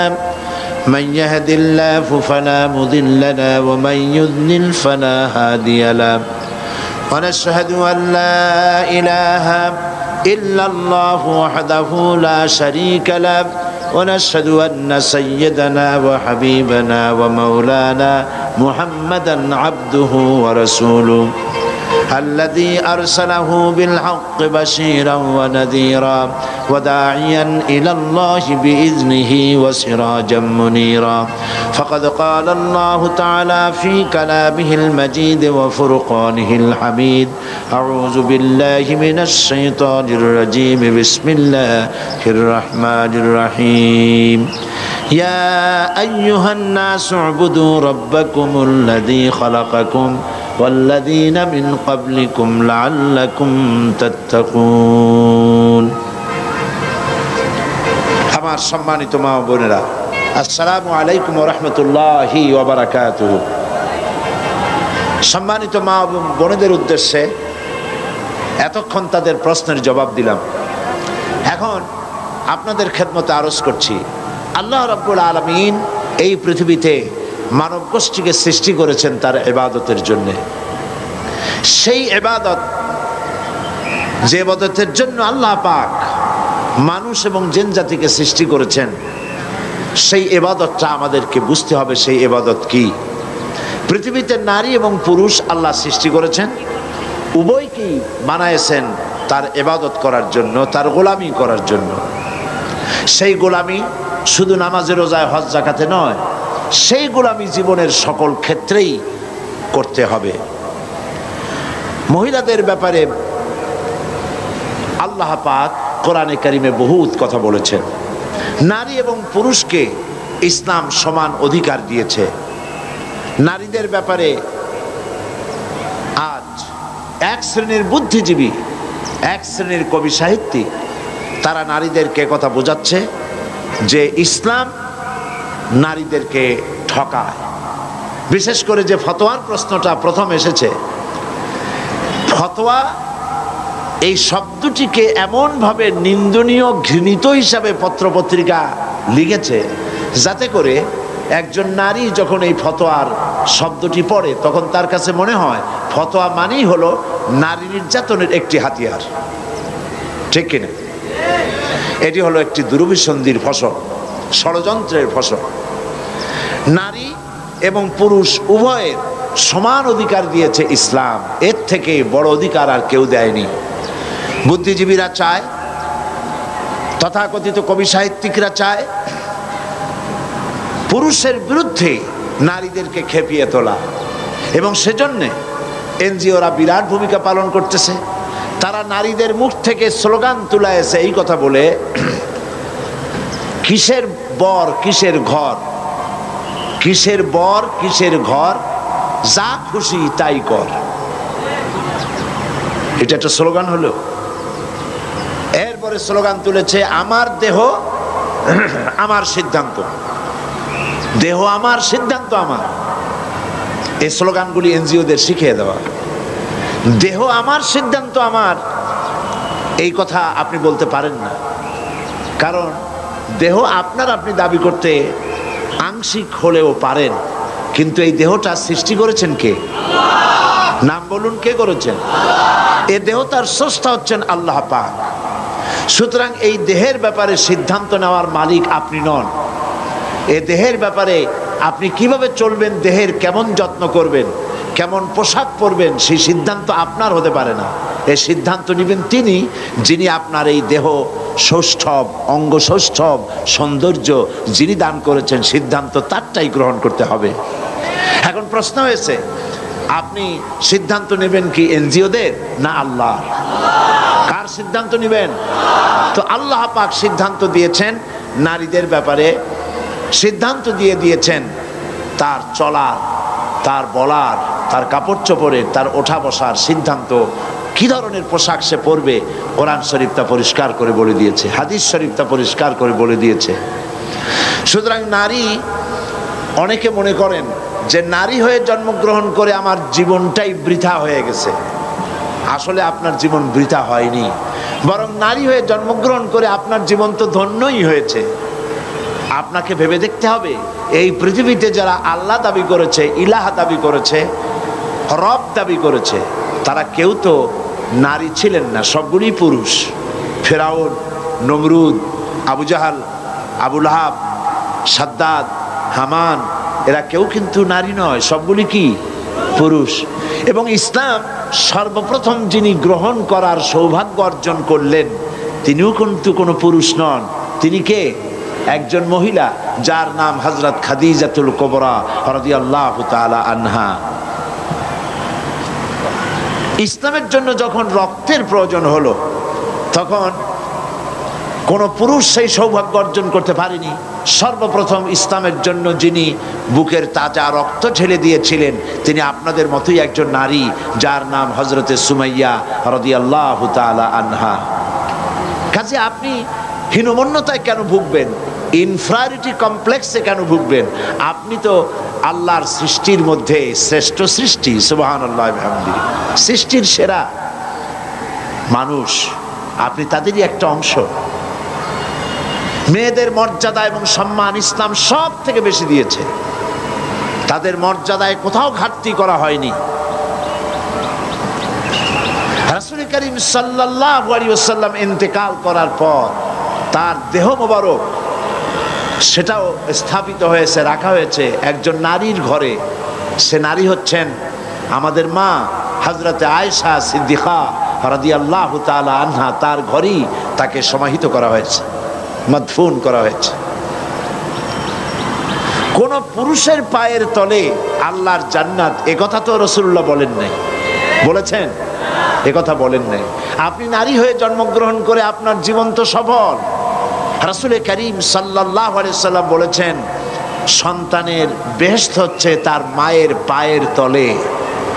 তা আপনার মর্যাদা কোথায় নিয়ে যাওয়া হয়েছে আপনি কি ভেবে দেখেছেন? আপনাকে এনজিওরা, তথাকথিত কবি সাহিত্যিক বুদ্ধিজীবীরা আপনাকে বেপর্দা করে ভোগের সামগ্রী বানাতে চায়, আর ইসলাম আপনাকে পর্দা করে সম্রাজ্ঞীর আসনে মর্যাদা দিতে চায়। এখন আপনি কোনটা নেবেন, এটা আপনার বিবেকের প্রশ্ন, আপনি ভেবে দেখুন। ইসলাম এই যত নাটক হচ্ছে, সিনেমা হচ্ছে, কবিতা সাহিত্য রচনা হচ্ছে, সবগুলিতেই দেখানো হচ্ছে যে ইসলাম শোষণ করতেছে নারীকে, আলেম ওলামারা শোষণ করতেছে নারীকে। ইসলাম নারীকে অগ্রগতি প্রগতির পথে বাধা দেয়, তারে কাজ করতে দেয় না, লেখাপড়া শিক্ষা করতে দেয় না। এ কথা কি সত্য? জবাব দেন, কি সত্য? রাসূলুল্লাহর জীবন দেখুন। লেখাপড়ায় বাধা কে দিয়েছে? ইসলাম বাধা দেয় নাই। ইসলামই তো সর্বপ্রথম বলেছে তালাবুল ইলমি ফরিদাতুন আলা কুল্লি মুসলিমিন ওয়া মুসলিমাতিন। রাসূলুল্লাহ বলেছেন সর্বপ্রথম এই পৃথিবীতে জ্ঞান অর্জন করা প্রত্যেকটি মুসলিম নরনারীর জন্য ফরজ, অবশ্য পালনীয় কর্তব্য। সেখানে নারীকে বাদ দেওয়া হয় নাই, নারীকে লেখাপড়া করতে বলা হয়েছে। হযরত আয়েশা সিদ্দিকা রাদিয়াল্লাহু তাআলা আনহা আমাদের কি বলেন জানেন না আপনারা? সমস্ত মুমিনদের কি মা। হযরত আয়েশা রাদিয়াল্লাহু তাআলা আনহা হাজার হাজার সাহাবীদের হাদিসের ওস্তাদ ছিলেন, তাফসীরের ওস্তাদ ছিলেন, ফিকহের ওস্তাদ ছিলেন।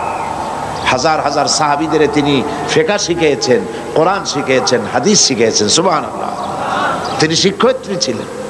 হযরত আয়েশা সিদ্দিকা রাদিয়াল্লাহু তাআলা আনহা যুদ্ধের ময়দানে সেনাপতির দায়িত্ব পালন করেছেন। ইসলাম নারীকে কোথায় ঠকালো? নারীকে কাজ করার অধিকার দিয়েছে। হযরত ওমর রাদিয়াল্লাহু তাআলা আনহু তিনি একটা বাজারের, একটা এলাকা অর্থনীতির ব্যাপারে এবং বাজারের সবকিছু দেখাশোনার দায়িত্ব একজন মহিলার উপরে দায়িত্ব প্রদান করেছিলেন। ইসলাম নারীকে কোথাও ঠকায়নি, সব জায়গায় ইসলাম নারীকে জিতিয়েছে। একটা কন্যা সন্তান যখন পৃথিবীতে জন্মগ্রহণ করে, মা বোনেরা লক্ষ্য করুন, একটা মেয়ে যখন কারো ঘরে আসে, সেই ঘরে রহমতের ফেরেশতা আসে। রহমতের ফেরেশতা এসে গৃহবাসীকে সালাম দেয় আর ওই মেয়েটির মাথার উপরে হাত বুলায় আর বলে, এই ঘরে যারা বাস করো তাদের উপরে আল্লাহর রহমত নাজিল হোক।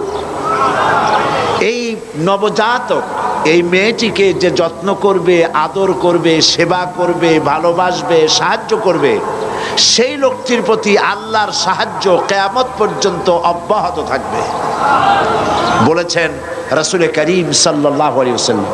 এই কথা কিন্তু কোনো ছেলে হলে পরে এরকমের একটি হাদিসও নাই। রাসূলুল্লাহ বলেছেন, দুইটা কন্যার পিতা যদি কেউ হয়, শুনতেছেন কথা, দুইটি কন্যার পিতা যদি কেউ হয়, তাহলে ওই দুই কন্যাকে যদি সে আদব শিখাতে পারে, দিন শিখাতে পারে, সৎপাত্রস্থ করতে পারে, ভালো ব্যবহার করতে পারে, কিয়ামতের দিন সেই দুই কন্যার পিতা আর আমি মুহাম্মদ সাল্লাল্লাহু আলাইহি ওয়াসাল্লাম আল্লাহর জান্নাতে পাশাপাশি অবস্থান করব। এ কথা কোনো পুত্র সন্তানের ব্যাপারে বলা হয়নি। রাসূলুল্লাহ বলেছেন, লা তুকরিহুল বানাত ফা ইন্নী আবুল বানাত। খবরদার মেয়েদেরকে গালি দিও না। আবার শুনুন, রাসূলুল্লাহ বলেছেন, খবরদার নারী জাতিকে, মেয়েদেরকে গালি দিও না, কারণ আমি মুহাম্মদ সাল্লাল্লাহু আলাইহি ওয়াসাল্লাম মেয়েদের পিতা। সুবহানাল্লাহ। হুজুরের ছেলেরা বেঁচে ছিলেন না, সব ছেলেরা মারা গিয়েছিলেন, বেঁচে ছিলেন সব মেয়েরাই। রাসূলুল্লাহ একদিনও আল্লাহর কাছে হাত তুলে দোয়া করেন নাই, আল্লাহ সব ছেলেগুলি মরে গেল, আমারে আরেকটা ছেলে দাও। একটা হাদিস নাই, একদিন এরকম দোয়া করেন নাই। ছেলে মেয়ে আল্লাহর কাছে, আল্লাহ রসুলের কাছে সমান মর্যাদা। তো ইসলাম কোথায় ঠকাইল? মা বোনেরা, ইসলাম বিদ্বেষী, ইসলামের জঘন্য দুশ্মন এনজিও এবং তাদের কর্তৃক পরিচালিত পত্রিকাগুলি বিশ্বাস করবেন না। এরা আপনাদেরকে বিভ্রান্ত করে। এরা নারী সৌন্দর্যের পক্ষে, নারীর সৌন্দর্য প্রদর্শনীর পক্ষে এরা বক্তব্য রাখে। মেয়েদের সৌন্দর্য প্রতিযোগিতা হয় না? আমাদের দেশে একবার হইতে চাইছিল, তারপর আমরা এই পল্টন ময়দানে এর বিরুদ্ধে বক্তব্য রাখছিলাম, মনে আছে? এবং আমি সেখানে বড় রকমের কথাই বলছিলাম। আল্লাহর মেহেরবানি, তারা সাহস করেনি, তারা সাহস করেনি, সৌন্দর্য প্রতিযোগিতা হয়নি। এই বুদ্ধিজীবীরাই, এই যে যারা লম্বা লম্বা কথা বলে, এই কবি সাহিত্যিকরাই, এই এক শ্রেণীর লম্পট, ওরাই নারীর সৌন্দর্য প্রতিযোগিতা তারা করে। এরপরে বাংলাদেশ গোপনে গোপনে এই সরকারের আমলে সৌন্দর্য প্রতিযোগিতা করে একটা মেয়েকে মিস বাংলাদেশ বানাইছে। দাঁড়ে নাউজুবিল্লাহ। আল্লাহ মানুষকে সৌন্দর্য দেন সেই সৌন্দর্য প্রতিযোগিতা করার জন্য নয়। তোমার খায়েশটাকে, তুমি পুরুষ, তোমার সৌন্দর্য প্রতিযোগিতা করো গিয়া। নারীকে নামাইছো কেন? মেয়েদেরকে সৌন্দর্য প্রতিযোগিতায় নিয়া বিচারক মণ্ডলীরা মেয়েদের শরীরের যেসব অঙ্গ প্রত্যঙ্গ মাপজোপ করে তা শয়তানও চিন্তা করতে পারে না। এই জন্য আমি এই পল্টনে দাঁড়ায় বলছিলাম, যারা উদ্যোগী নারী সৌন্দর্য, মহিলার সৌন্দর্য প্রতিযোগিতা যারা করতে চান, যারা বিচারক মণ্ডলী, তারা অন্যের মেয়েদের শরীরের যে সব জায়গা মাপেন, আপনার নিজের মেয়ের ওই সব জায়গা মাপতে পারবেন? লম্পট, শয়তানের সর্দার। এরা নারীকে বেইজ্জত করতে চায়, আর ইসলাম নারীকে ইজ্জত দিতে চায়। ইসলাম নারীকে বোরখা পরাইছে, ওদের খুব আপত্তি। বোরখা পরালে তো তাদের লাম্পট্য প্রবৃত্তি চরিতার্থ করার সুযোগ হয় না। এজন্য তারা সহশিক্ষা চালু করেছে, ইসলাম সহশিক্ষাকে হারাম করেছে। নারীর জন্য নারী পুরুষ একসাথে লেখাপড়া করবে না, মেয়েদের জন্য আলাদা মেডিকেল কলেজ করো, এত কিছু বানাইতে পারো মেয়েদের জন্য আলাদা। প্রত্যেক শহরে, প্রত্যেকটা ডিস্ট্রিক্ট টাউনে এক একটা মেডিকেল কলেজ করো, মহিলাদের জন্য আলাদা। মহিলাদের জন্য আলাদা ইউনিভার্সিটি করো, মহিলাদের জন্য আলাদা মাদ্রাসা করো, মহিলাদের জন্য আলাদা হসপিটাল করো। তাদের পর্দা রক্ষা হবে, ডাক্তার বেশি করে হবে। মহিলাদের জন্য এমন বহু রোগ হয় মেয়েদের, যা পুরুষ ডাক্তারদের কাছে বলা তাদের জন্য অত্যন্ত লজ্জাকর। বহু মেয়ে লোক তো এমন আছে, রোগ সহ্য করতে করতে মরে যায়, তবুও ডাক্তারের কাছে, পুরুষ ডাক্তারের কাছে বলে না। এই জন্য মহিলা ডাক্তার বেশি প্রয়োজন। আমার দেশের টোটাল পপুলেশন এর অর্ধেক হচ্ছে নারী। যে পরিমাণ নারী, সেই পরিমাণ মহিলা ডাক্তার কি প্রয়োজন অনুসারে আছে? নাই। ন্যূনতম 1 লাখে একজন মহিলা ডাক্তার নাই, 10 লাখেও একজন মহিলা ডাক্তার হবে না। সেই মহিলা ডাক্তার বানাবার পরিকল্পনা নাই, কারণ ওরা পর্দায় বিশ্বাস করে না। একটা মেয়ে লোক যখন ডেলিভারি করবে, ডেলিভারির জন্য স্বাভাবিকভাবে যখন হয় না, তখন যদি পুরুষ ডাক্তারের কাছে ডেলিভারির জন্য যাওয়া লাগে, তার তো মৃত্যুর সমান হয়ে যায়, ঠিক কিনা? এরপরেও মেয়েকে যেতে হয়, যদি মহিলা ডাক্তার না থাকে, যান বাঁচানো ফরজ, ঠিক কিনা? তাহলে সরকারের যদি হুঁশ থাকতো, আজে বাজে জায়গায় কোনো কাজে লাগবে না, শত সহস্র কোটি টাকা খরচ করা হচ্ছে, ঠিক কিনা? নারীদের নারী হয়ে ক্ষমতায় থেকে নারীর মর্যাদা তারা উপলব্ধি করতে পারল না। মহিলাদের জন্য আলাদা মেডিকেল কলেজ করা হলো না, আলাদা বিশ্ববিদ্যালয় বানানো হলো না।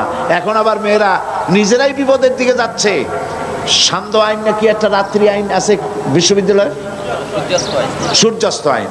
এই সূর্যাস্ত আইন মেয়েরা নিজেরা বন্ধ করতে চাচ্ছে, তারা মিছিল করতেছে। এরা কি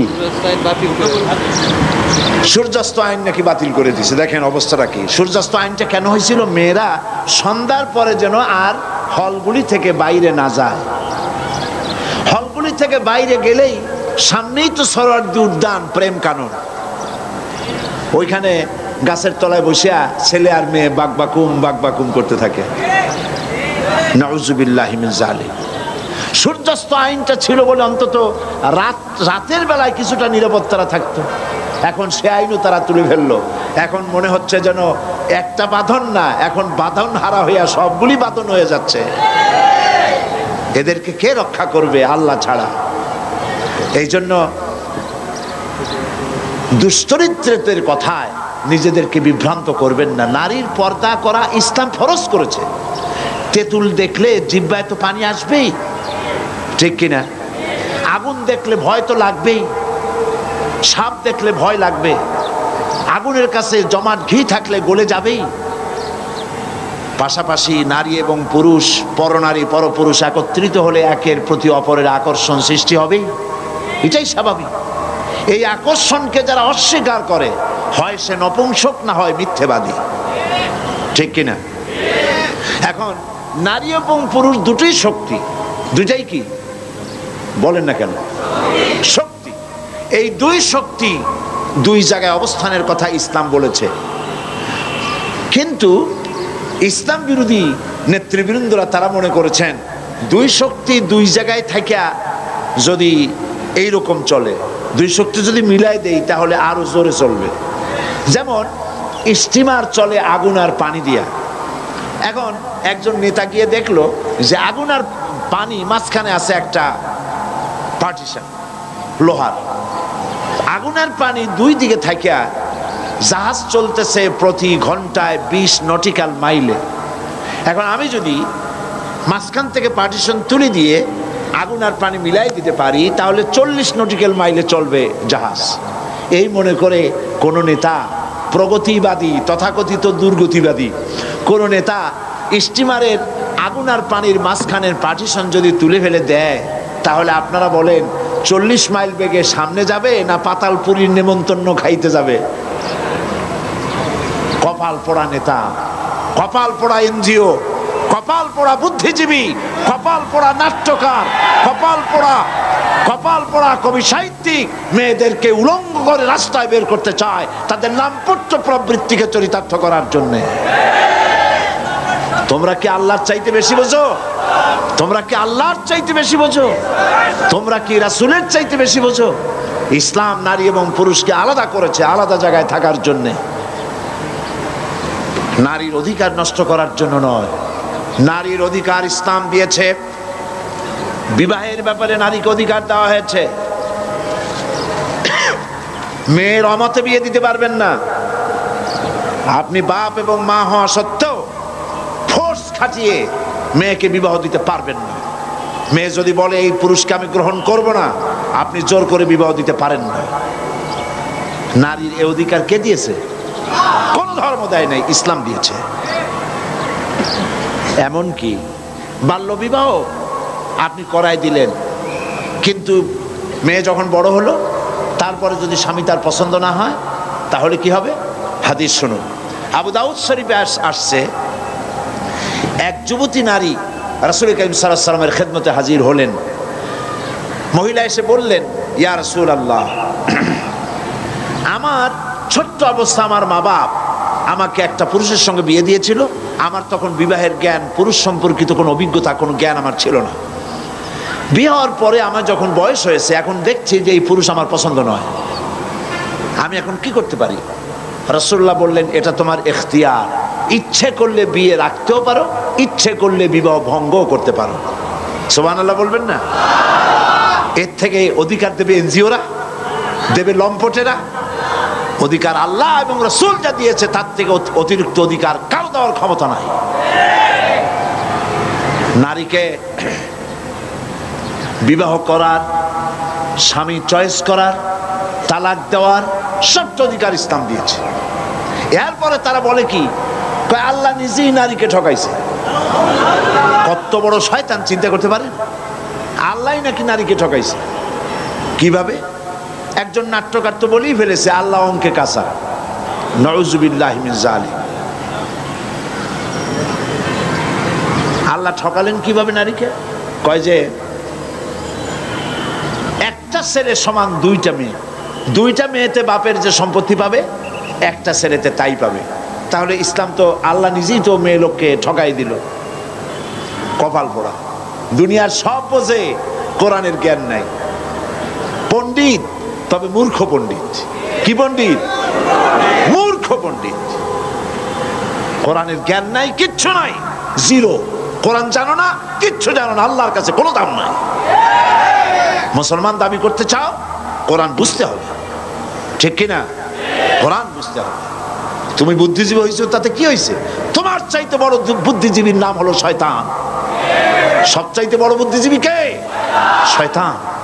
সে বুদ্ধি দিয়ে আর্গুমেন্ট করছিল আল্লাহর সামনে, তারপর হয়েছে কি? শয়তান হয়ে গেছে। আল্লাহ রাব্বুল আলামিন কোরআন শরীফের ভেতরে তিনি মেয়েদের ব্যাপারে ছেলের চাইতে এক ভাগ কম দিলেন কেন? প্রশ্ন। জবাব হচ্ছে এই, মেয়ে এবং ছেলে, মেয়ে অনেক জায়গা থেকে তার পাওয়ার জন্য জায়গা করে দেওয়া হয়েছে। মেয়ে বাপের সম্পত্তিতে পাবে, মায়ের সম্পত্তিতে পাবে, ছেলের সম্পত্তি থেকে পাবে, ভাইয়ের সম্পত্তি থেকে পাবে, স্বামীর সম্পত্তি থেকে পাবে, স্বামীর কাছ থেকে মহারানা পাবে। মোট 8 জায়গা থেকে নারীর পাওয়ার জায়গা 8টা পয়েন্ট। 8টি জায়গা থেকে মেয়েরা পাবে, আর ছেলে পাবে শুধু পিতার কাছ থেকে। তাহলে কে জিতল? ছেলে না মেয়ে? মেয়েকে জিতানো হয়েছে। তলায় দেখতে হবে, ভাষা ভাষা দেখলে হবে না, গভীরে যেতে হবে। তো তো বাপের সম্পত্তিতে একটুখানি কম মেয়েকে দেওয়া হলো কেন? তা দেওয়া হয়েছে এই কারণে যে সমস্ত খরচ তো ছেলেরই হয়, পুরুষেরই সব খরচা। স্ত্রী যদি কোটি কোটি টাকার মালিক হয়, তার কোনো খরচ নাই। খরচ কার? ছেলের, স্বামীর খরচ। সমস্ত খরচই হচ্ছে ছেলের, মেয়ের কোনো খরচ নাই। এরপরে দেখুন, যদি সমান ভাগ করে দেওয়া হতো, তাহলে স্ত্রী স্বামী এই সম্পত্তিটা বিক্রি করে চলে যেত, তাহলে বাপের বাড়ি আর কিছু নাই। এখন যদি এই স্ত্রী তালাক প্রাপ্ত অথবা বিধবা হয়, তাহলে দাঁড়াবে কোথায়? দাঁড়াবার আর কোনো জায়গা থাকবে না। এই জন্য ভাইকে একটা ভাগ আল্লাহ পাক বেশি দিয়ে দিলেন। তোমার এই বোনটা যদি তালাক প্রাপ্ত হয় অথবা বিধবা হয়, তাহলে এর দায় দায়িত্ব তোমাকে বহন করতে হবে, যার জন্য একটু বেশি তোমার দেওয়া হইল। আল্লাহর বিচারের চাইতে তুমি বেশি বোঝো। এরপরে মেয়েদেরকে মহারানা দেওয়া হচ্ছে, বাপের কাছ থেকে পাইছে, মায়ের কাছ থেকে, ছেলের কাছ থেকে, স্বামীর কাছ থেকে। এরপরে মহারানা দেওয়া সুন্নত নয়, নফল নয়। ওয়াতুহুন্না উজুরাহুন্না ফারিদা। আল্লাহ পাক বলছেন মহারানার টাকা অবশ্য পালনীয় কর্তব্য হিসেবে আদায় করে দাও। মহারানা আদায় করা ফরজ। মহারানা আদায় করা কি ফরজ? এই ফরজ দায়িত্ব যারা পালন করে না, স্ত্রীও মাফ করে নাই, স্বামীও দায়িত্ব পালন করে নাই।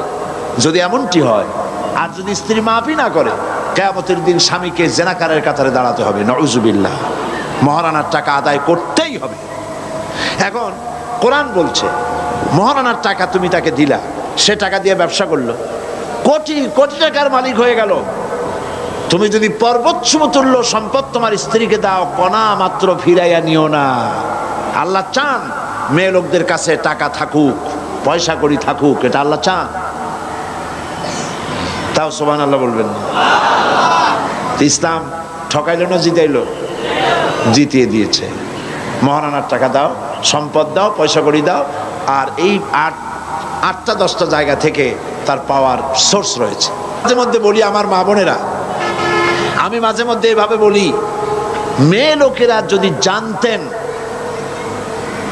ভালো করে শুনুন, মেয়ে লোকেরা যদি জানতেন ইসলাম, আল্লাহ এবং তার রাসূল, কোরআন আর হাদিস তাদেরকে কি অধিকার দিয়েছে, এই কথা যদি তারা জানতেন, তাহলে আর কিছু নয়, শুধু তাদের অধিকারটা পাওয়ার জন্য সরকারের বিরুদ্ধে আন্দোলন করত। তোমার কাছে কিচ্ছু চাই না, ইসলাম আমাদের যা দিছে সেইটা ফিরিয়ে দাও, এটা পাওয়ার জন্য তারা আন্দোলন করতেন। ইসলাম সর্বাধিক সুযোগ সুবিধা নারীদেরকে দান করেছে, অধিকার দিয়েছে। সেই অধিকার আপনার ফিরে পেতে হলে আপনাকে ইসলামে আন্দোলন করতে হবে, ইসলামে আন্দোলনে আসতে হবে। আপনাকে ইসলাম জানতে হবে, ইসলাম বুঝতে হবে, ইসলামী আন্দোলনে শরীক হতে হবে। মা বোনেরা, বাংলাদেশের বিভিন্ন শহরে সব জায়গায় ইসলামী আন্দোলনের কাজ চলছে। মহিলাদের জন্য আলোচনা, দার্সে কোরআন, দার্সে হাদিস, বিভিন্ন জায়গায় বৈঠক হচ্ছে, সেসব জায়গায় কোরআন হাদিসের আলোচনা হয়। আপনারা ওই সব জায়গায় গিয়ে কোরআন হাদিসের আলোচনায় শরীক হবেন। কোথায় কোথায় হয় খোঁজ নিয়ে আলোচনায় শরীক হবেন, তাহলে ইসলাম আপনি জানতে পারবেন, আপনি বুঝতে পারবেন। আর একটি কথা মনে রাখুন, আপনি কিন্তু রাসূলুল্লাহর ওই হাদিস স্মরণ করুন, কুল্লুকুম রায়িন ওয়া কুল্লুকুম মাসউলুন আন রায়াতিহি। রাসূলুল্লাহ বলেছেন প্রত্যেক ব্যক্তি তার অধীনস্থ ব্যক্তি সম্পর্কে জবাবদিহি করতে হবে আল্লাহর কাছে। আপনি মা, আপনাকে আপনার সন্তান সম্পর্কে জবাব দিতে হবে, স্বামীকে তার গৃহ সম্পর্কে জবাব দিতে হবে, দারোগাকে তার থানা সম্পর্কে জবাব দিতে হবে, এমপিকে তার এলাকা সম্পর্কে জবাব দিতে হবে, মন্ত্রীকে তার দেশ সম্পর্কে জবাব দিতে হবে, প্রেসিডেন্টকে পুরা রাষ্ট্র সম্পর্কে জবাব দিতে হবে। যিনি যেখানে আছেন তাকে তার যতটুকুন তার জুরিডিকশন, এতটুকুনের জবাবদিহি তাকে করতে হবে। তা আপনি মা, আপনার সন্তানদের ব্যাপারে আপনি জবাবদিহিতা থেকে এড়াতে পারবেন না। কিয়ামতের দিন আপনার কারণে যদি সন্তান বেনামাজি হয়, অসতর্কতার কারণে বেনামাজি হলো, জিনাকার হলো, চরিত্র হারালো, আল্লাহর পথে থাকলো না, কিয়ামতে এই ছেলে মেয়েরা যখন জাহান্নামে যাবে, আল্লাহর অর্ডার হবে এদেরকে জাহান্নামে দাও, ফেরেশতাদের বলবেন। তখন জাহান্নামগামী ছেলে মেয়েরা তখন কি বলবে? কোরআন শরীফ বলছে, রব্বানা আরিনাল্লাযাইনি আদাল্লানা মিনাল জিন্নি ওয়াল ইনস। আয় আমার রব, আয় আমার আল্লাহ, আমাকে দেখায় দাও কে আমাকে গোমরাহ করলো মানুষ থেকে আর জিন থেকে। আমি যে নামাজ পড়ি নাই, আমাকে নামাজের জন্য উদ্বুদ্ধ করা হয় নাই, ড্রাগ এডিক্টেড হয়েছি, আমাকে কেউ ফিরায় নাই, অন্যায় কাজ থেকে আমাকে কেউ বাধা দেয় নাই, ন্যায় কাজের জন্য উদ্বুদ্ধ করে নাই, সুতরাং অন্যায় কাজে আমাকে প্রলুব্ধ করেছে, বাধা দেয় নাই। কারা? সেই সব নেতা, সেই সব মুরব্বী, মা বাপ, মানুষের মধ্যে, জেনের মধ্যে তারা কারা? কই? আরিনাল্লাযাইনি আদাল্লানা, আমাদেরকে গোমরাহ করলো কে? তাদেরকে দেখাও। নাজআলহুমা তাহতা আকদামিনা লিয়াকুনা মিনাল আসফালিন, তাদেরকে পায়ের তলে রাখবো। আপনার আদরের ছেলে মহব্বত করে নাম থুইছেন বল্টু মিয়া, নাম তো ওইরকমই রাখে, আকাশ হোসেন, বাতাস খাতুন, অক্সিজেন বেগম, এই হলো নাম। এই আদর করে যে সব নাম রেখেছেন আপনার ছেলের আর মেয়ের, ওরা কিন্তু কিয়ামতে আপনাকে পাড়াইতে চাবে, পায়ের তলে রাখতে চাইবে, আল্লাহ বলেছেন কোরআন শরীফের মধ্যে। সেই জন্য আপনার দায়িত্ব হচ্ছে আপনার ছেলেকে, আপনার মেয়েকে দ্বীনের পথে পরিচালিত করা, ছোট্ট অবস্থা থেকে কোরআন শেখানো, ইসলাম শেখানো। এমনকি আপনি যে প্রাইভেট টিচার রাখবেন বাড়িতে, আপনাকে জানা দরকার এই টিচার কোন আন্দোলন করে, কার সাথে জড়িত, কি কাজ করে, সে ইসলামের সাথে না ইসলাম বিরোধী, সে নামাজি কিনা, বেনামাজি এবং ইসলাম বিরোধী কোনো আন্দোলনের সাথে জড়িত আছে। এমন ছেলেকে যদি আপনার ছেলে মেয়ের প্রাইভেট টিউটার হিসেবে রাখে, আপনার ছেলেটাকে, মেয়েটাকে নষ্ট করে দেবে। আপনার ছেলে মেয়েকে কিন্ডারগার্টেন স্কুলে দিবেন, আপনাকে ভাবতে হবে এই কিন্ডারগার্টেন স্কুলে শুধু ইংরেজি শিখাইলেই হলো না, সেখানে আরবি শেখানো হয় কিনা। কিয়ামতের দিন যদি আপনারে প্রশ্ন করা হয় কোরআন বোঝো নাই কেন, তাহলে জবাবে যদি বলেন কোরআন আমার মাদার ল্যাঙ্গুয়েজ না, এই জন্য কোরআন বুঝি নাই, ফেরেশতারা জিজ্ঞেস করবে, আচ্ছা কোরআন তোমার মাদার ল্যাঙ্গুয়েজ না বলে কোরআন বোঝো নাই, ইংরেজি তোমার কোন দেশি ফাদার ল্যাঙ্গুয়েজ? এইটা তো খুব বুঝছো। ছোট্ট বাচ্চাকে ইংরেজি শেখাবার জন্য লক্ষ লক্ষ টাকা খরচ করেন, কোরআন শেখাবার ব্যাপারে চেষ্টা করেন নাই, আপনি দায়ী হবেন না? এগুলি চিন্তা করতে হবে। সুতরাং কিন্ডারগার্টেন স্কুলে দিতে গিয়ে আপনাকে খুঁজতে হবে কোন কিন্ডারগার্টেন স্কুলে আপনার বাচ্চাকে নামাজ শেখানো হবে, ইসলাম শেখানো হবে, সালাম শেখানো হবে, মা বাপের প্রতি আদব করা শেখানো হবে। সেইটা খুঁজে খুঁজে সেখানে দিবেন বহু টাকা খরচ করে। ইংরেজি ভাষা শেখার জন্য পাগল হলে চলবে না।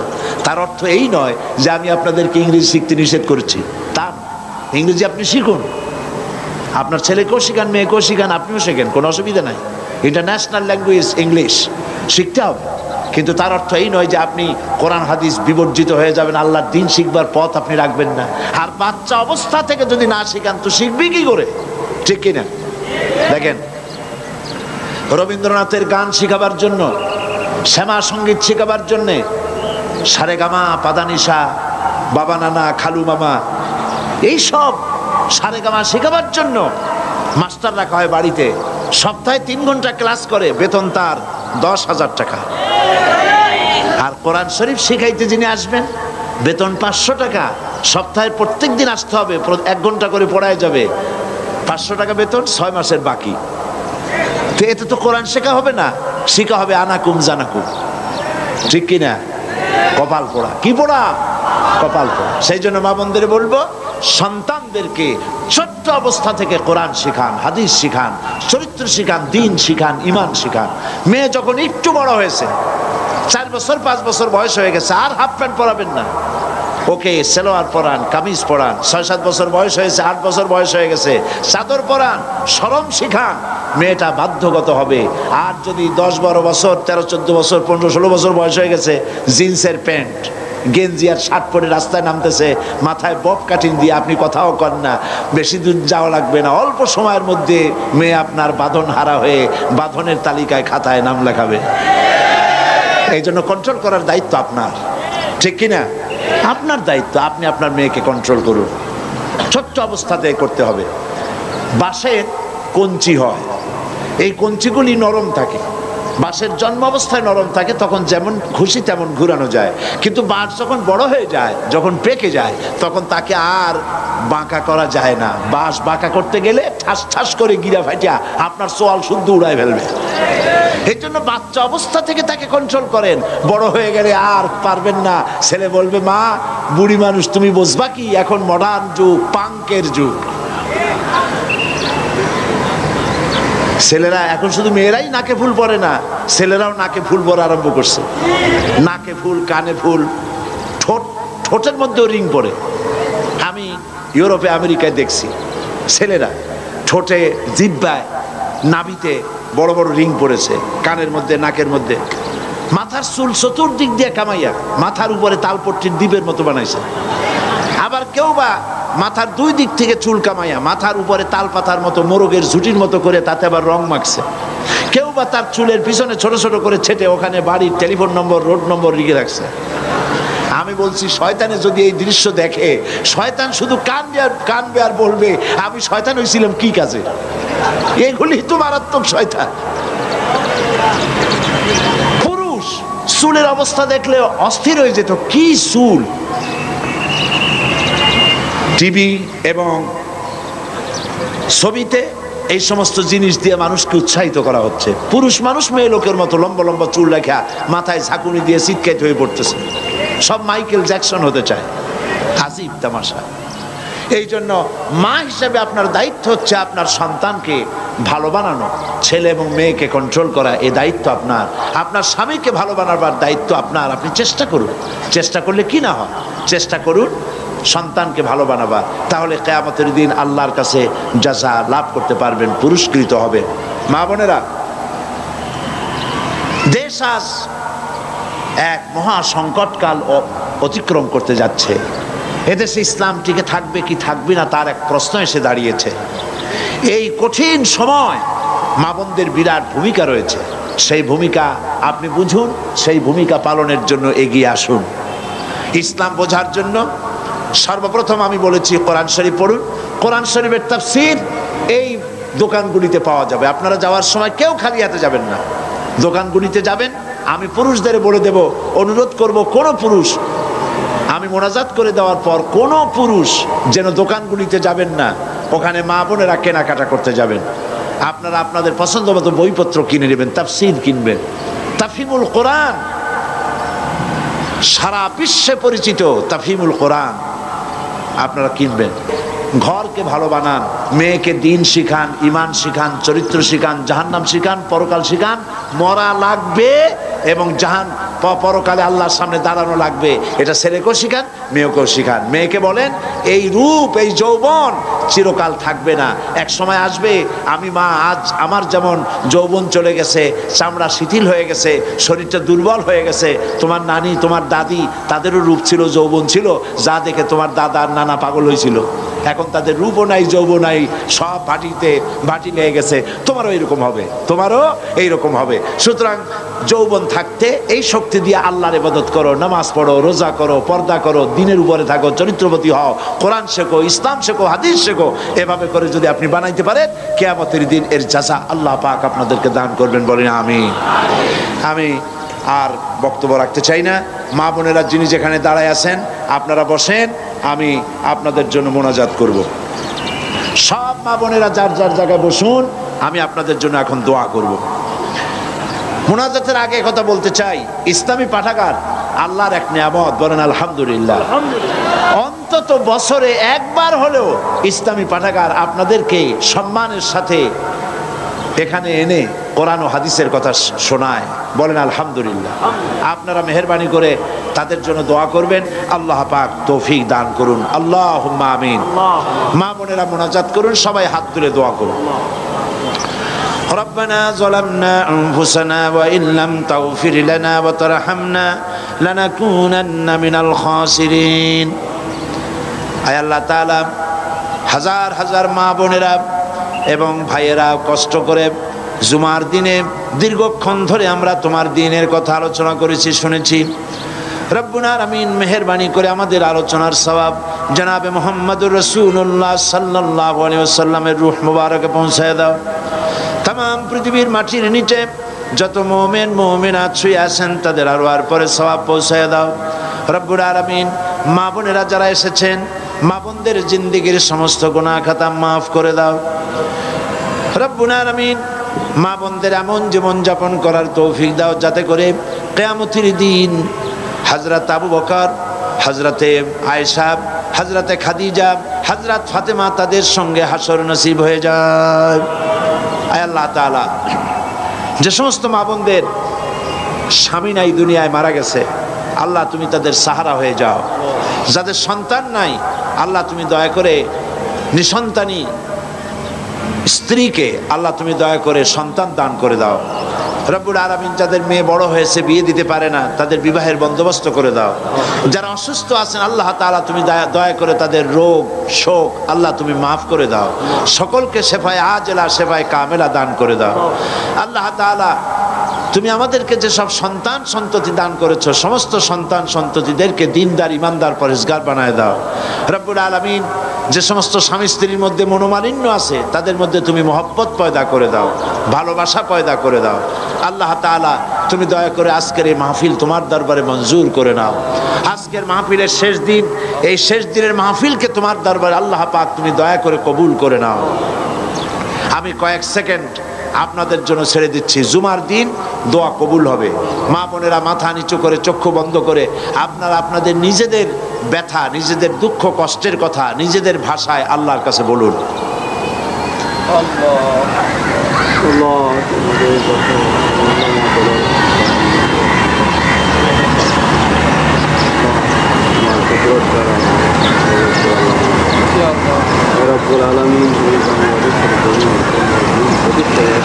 হায় আল্লাহ, মা বোনেরা ভাইয়েরা যেসব মনের ব্যথা এবং কষ্ট তোমার কাছে আরজি পেশ করেছে, সকলের দিলের দুঃখ দূর করে দাও, দিলের কষ্ট দূর করে দাও। আল্লাহ পাক আমাদের প্রিয় জন্মভূমি বাংলাদেশের উপরে তোমার খাস রহমত নাজিল করো। এই দেশে যে জুলম চলতেছে, সেই জালিমদের হাত থেকে আল্লাহ পাক তুমি মজলুমদেরকে হেফাজত করো।